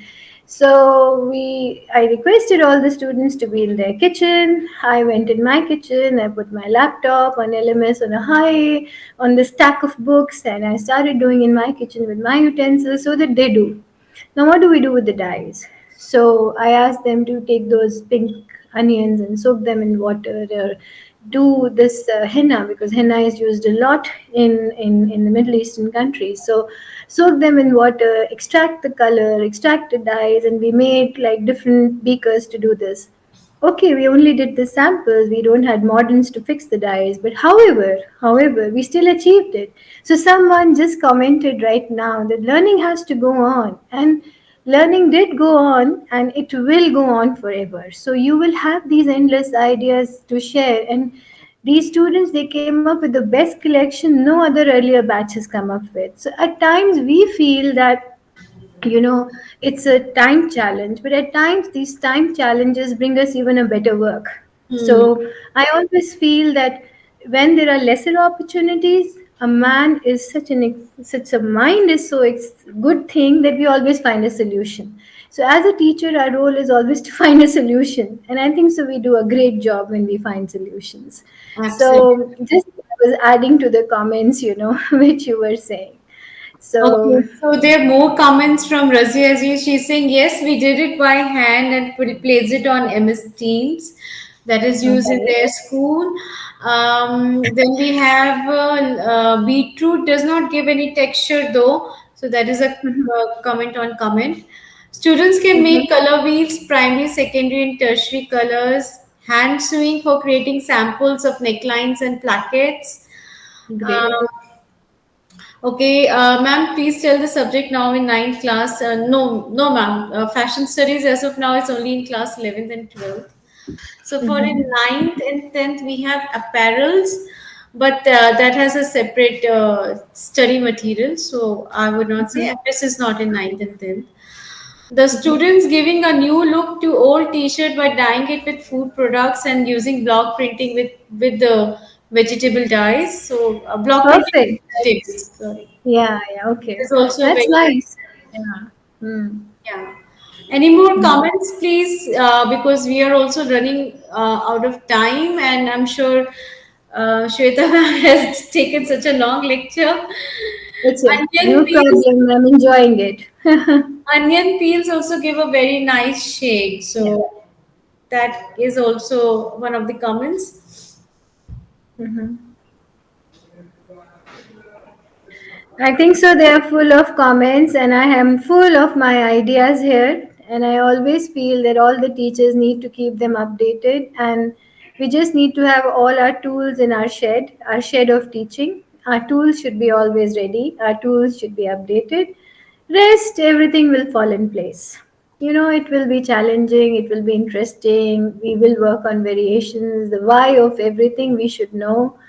We at times can break a rule. I think so. The students, some of you, when I taught in the university, we know that we break the rule at times. Okay, if you're teaching them elements of fashion, watch a movie of Chanel with them. So maybe it's something, to add an interest. I don't know, many of you may agree with it or not. And even I remember that till date, I have a bulletin board outside full of news from in the field of fashion.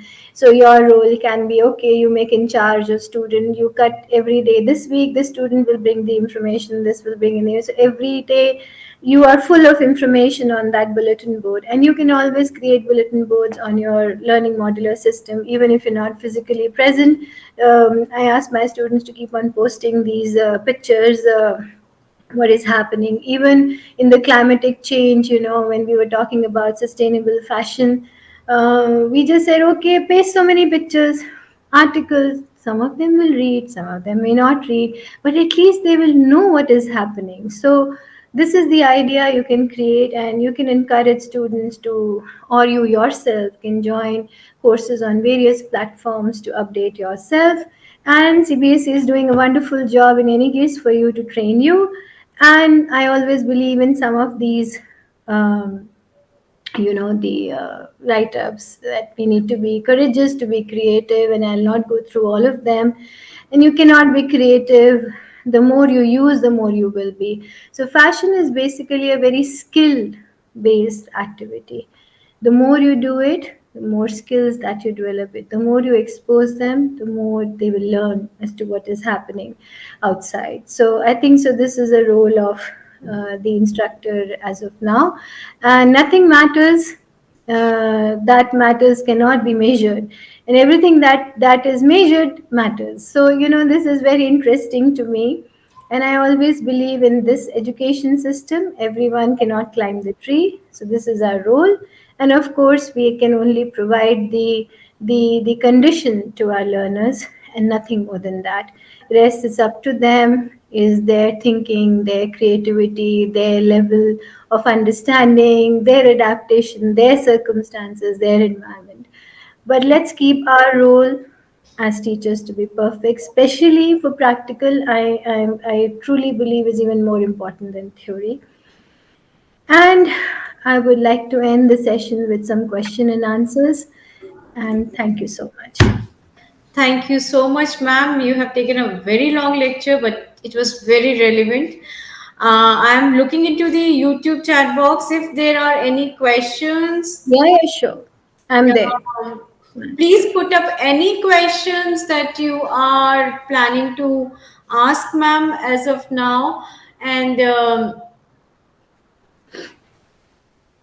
I'll be more than happy to answer because I think so that's a very important part of you asking questions. So I'm here. I'm here to answer. okay, can we have some questions now, if there are any? Because I think ma'am has almost answered all of them, but still, if there are Yeah, any yes. questions.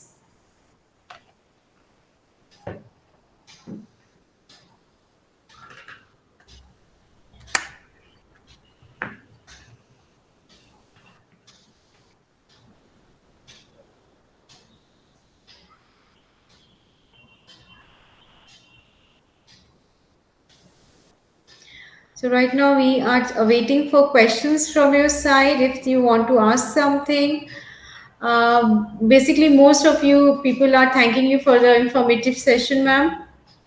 Most welcome.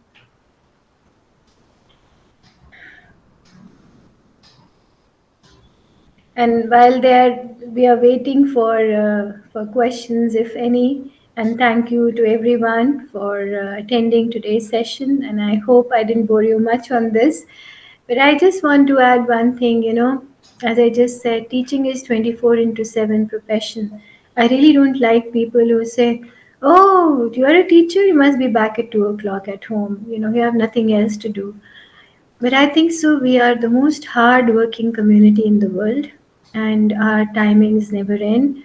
These making rubrics, these defining them. I think so. Over the years, I feel my role of a teacher is a lot to work on these gaps, and a lot to work on these connections that I give to the student. I have to be always updated. Like my father used to say, a person in a profession of teaching will always be young because you're always updating yourself and you're moving with your, the group you're teaching because you're with them. So you always remain young. You can always remain young if you are with them and updating yourself. So I think so. It's a beautiful profession we all are in.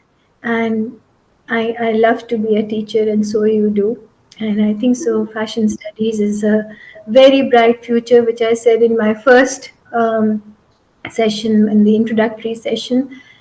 Food, shelter, clothing will always remain. Clothing will always remain. How we handle it, it's up to you. You are the one teaching fashion studies in higher secondary. You're creating the base of the pillar. So I think so you're doing an amazing job. And if that pillar base is not strong, I don't think so the pillar is going to stand for a long time. So we should thank you all to make those pillars that strong. Ma'am, there is a question in the chat box. Perfect. Can you Tell give me. us few examples of products that we can ask our children that are inspired from nature?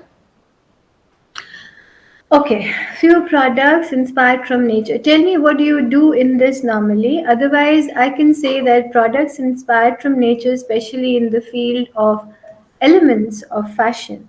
So when we say inspired from nature, you can give them any work. Say you got inspired from, say, trees and greenery around. I know nature is vast to actually define. So you can ask them to do a sustainable fashion project. So you can ask them to get an inspiration from nature, draw some kind of sketches towards organic or sustainable fabrics, drape it, put it onto the body. Either it can be a croquis, it can be a fashion figure, or if you're doing it physically in the class, they can drape those styles. So this is just one. So you have this. Other thing is that you got inspired. You develop some kind of motives out of the nature thing. Develop them into a project of say embroidery, or you are developing them in the terms of stencil printing and block printing, getting inspired from nature. So you got inspired from nature. Say this money plant I'm seeing right in front of me. So I got inspired from the leaf and I draw a motive out of it. I develop that motive and I want to use it in my stencil printing. So this can be one way by which you're getting inspired and you're developing it, and then when you're making it, you can put it into you're stitching something, you're making a 1/4 or half a scale of top without sleeves, something simple, print on it. So when you print on it, you're able to see that was my stencil too big, too small, is it as per the bodice size or not size. So that can be another way that you can get inspired from nature and do it. So you can get inspired from the various kind of natural fabrics which are available in the market. You can ask them to create a design by collecting these fabrics.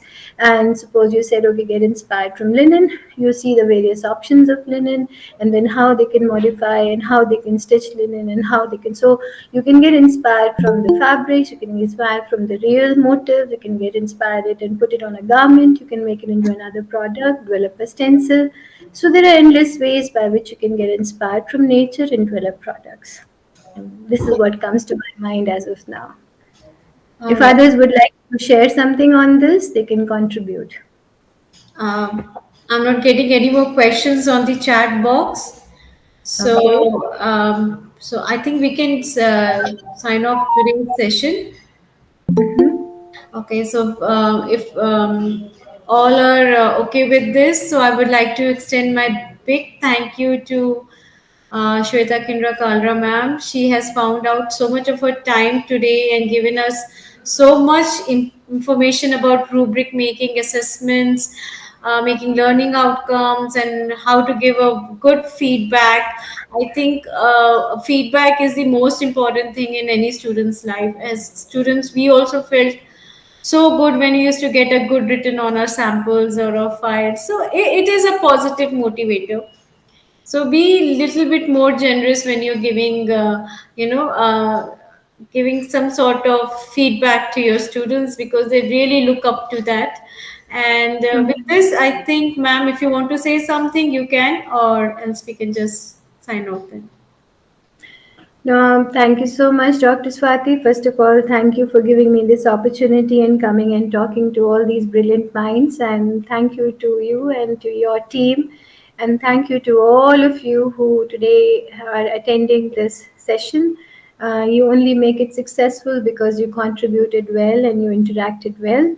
And just the last line from my side, remember that everything has to be streamlined and structured, and education goes very well. So, thank you all, and thank you for being here and Thank you, ma'am. calling me and listening to me. Thank you so much.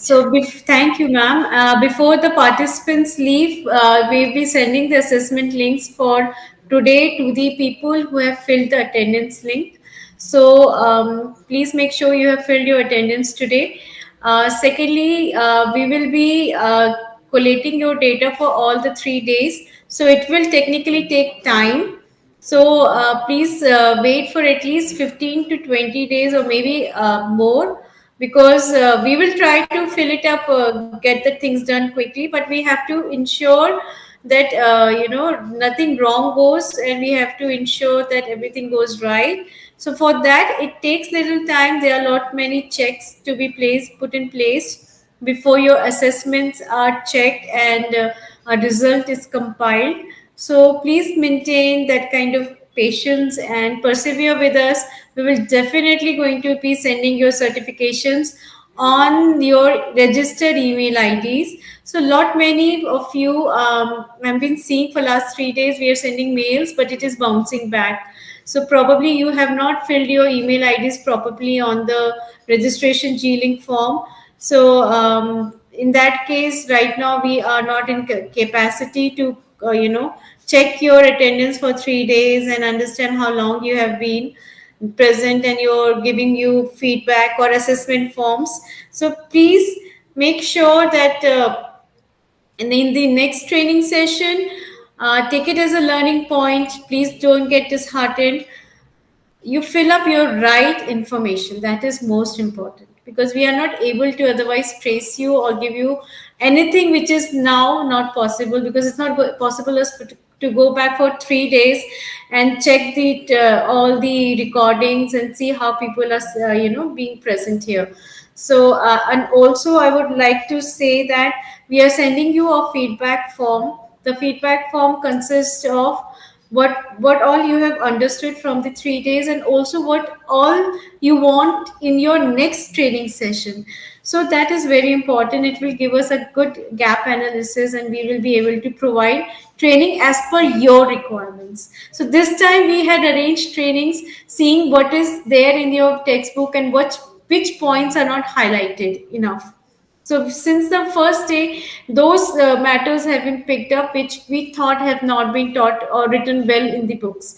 But now, from now onwards, I request you to put up those topics on which you want the training, so that we give your need-based trainings. So with this, I'm also signing off. I thank you, Shweta ma'am. I thank you whole team of CBSE, especially my staff, Ravi. He is the one who did everything on the YouTube. He managed it so well, linking Gmeet with YouTube, and all 3 days have been very very difficult for us. We all have seen the kind of nuisance that was coming in between, and we had to grow and find ways of conducting and continuing with this training. We conducted training for all 3 days without even compromising an inch or a centimeter on our training content, and it was delivered well. And thanks to you all for your perseverance, for sticking with us like a strong pillars. We are strong pillars of this education society, and we will remain strong no matter what. So until next time, we will meet again soon. Please don't get disheartened. Those people who email IDs we could not reach out because we didn't have your correct email IDs, or we could not answer your queries during the chat boxes which you were writing, because ma'am, it is not physically possible to answer so many queries. Please try and understand. And seeing the data and going back to the data again and again and finding answers to your queries is also not an easy point. So don't get disheartened. Next time we will definitely make sure that you guys have all the necessary things to start with your trainings. So thank you so much. Goodbye, Shweta ma'am. Goodbye, all of you, on all those who have joined us on YouTube. Thank you all, and goodbye. Thank you. Thank you so much.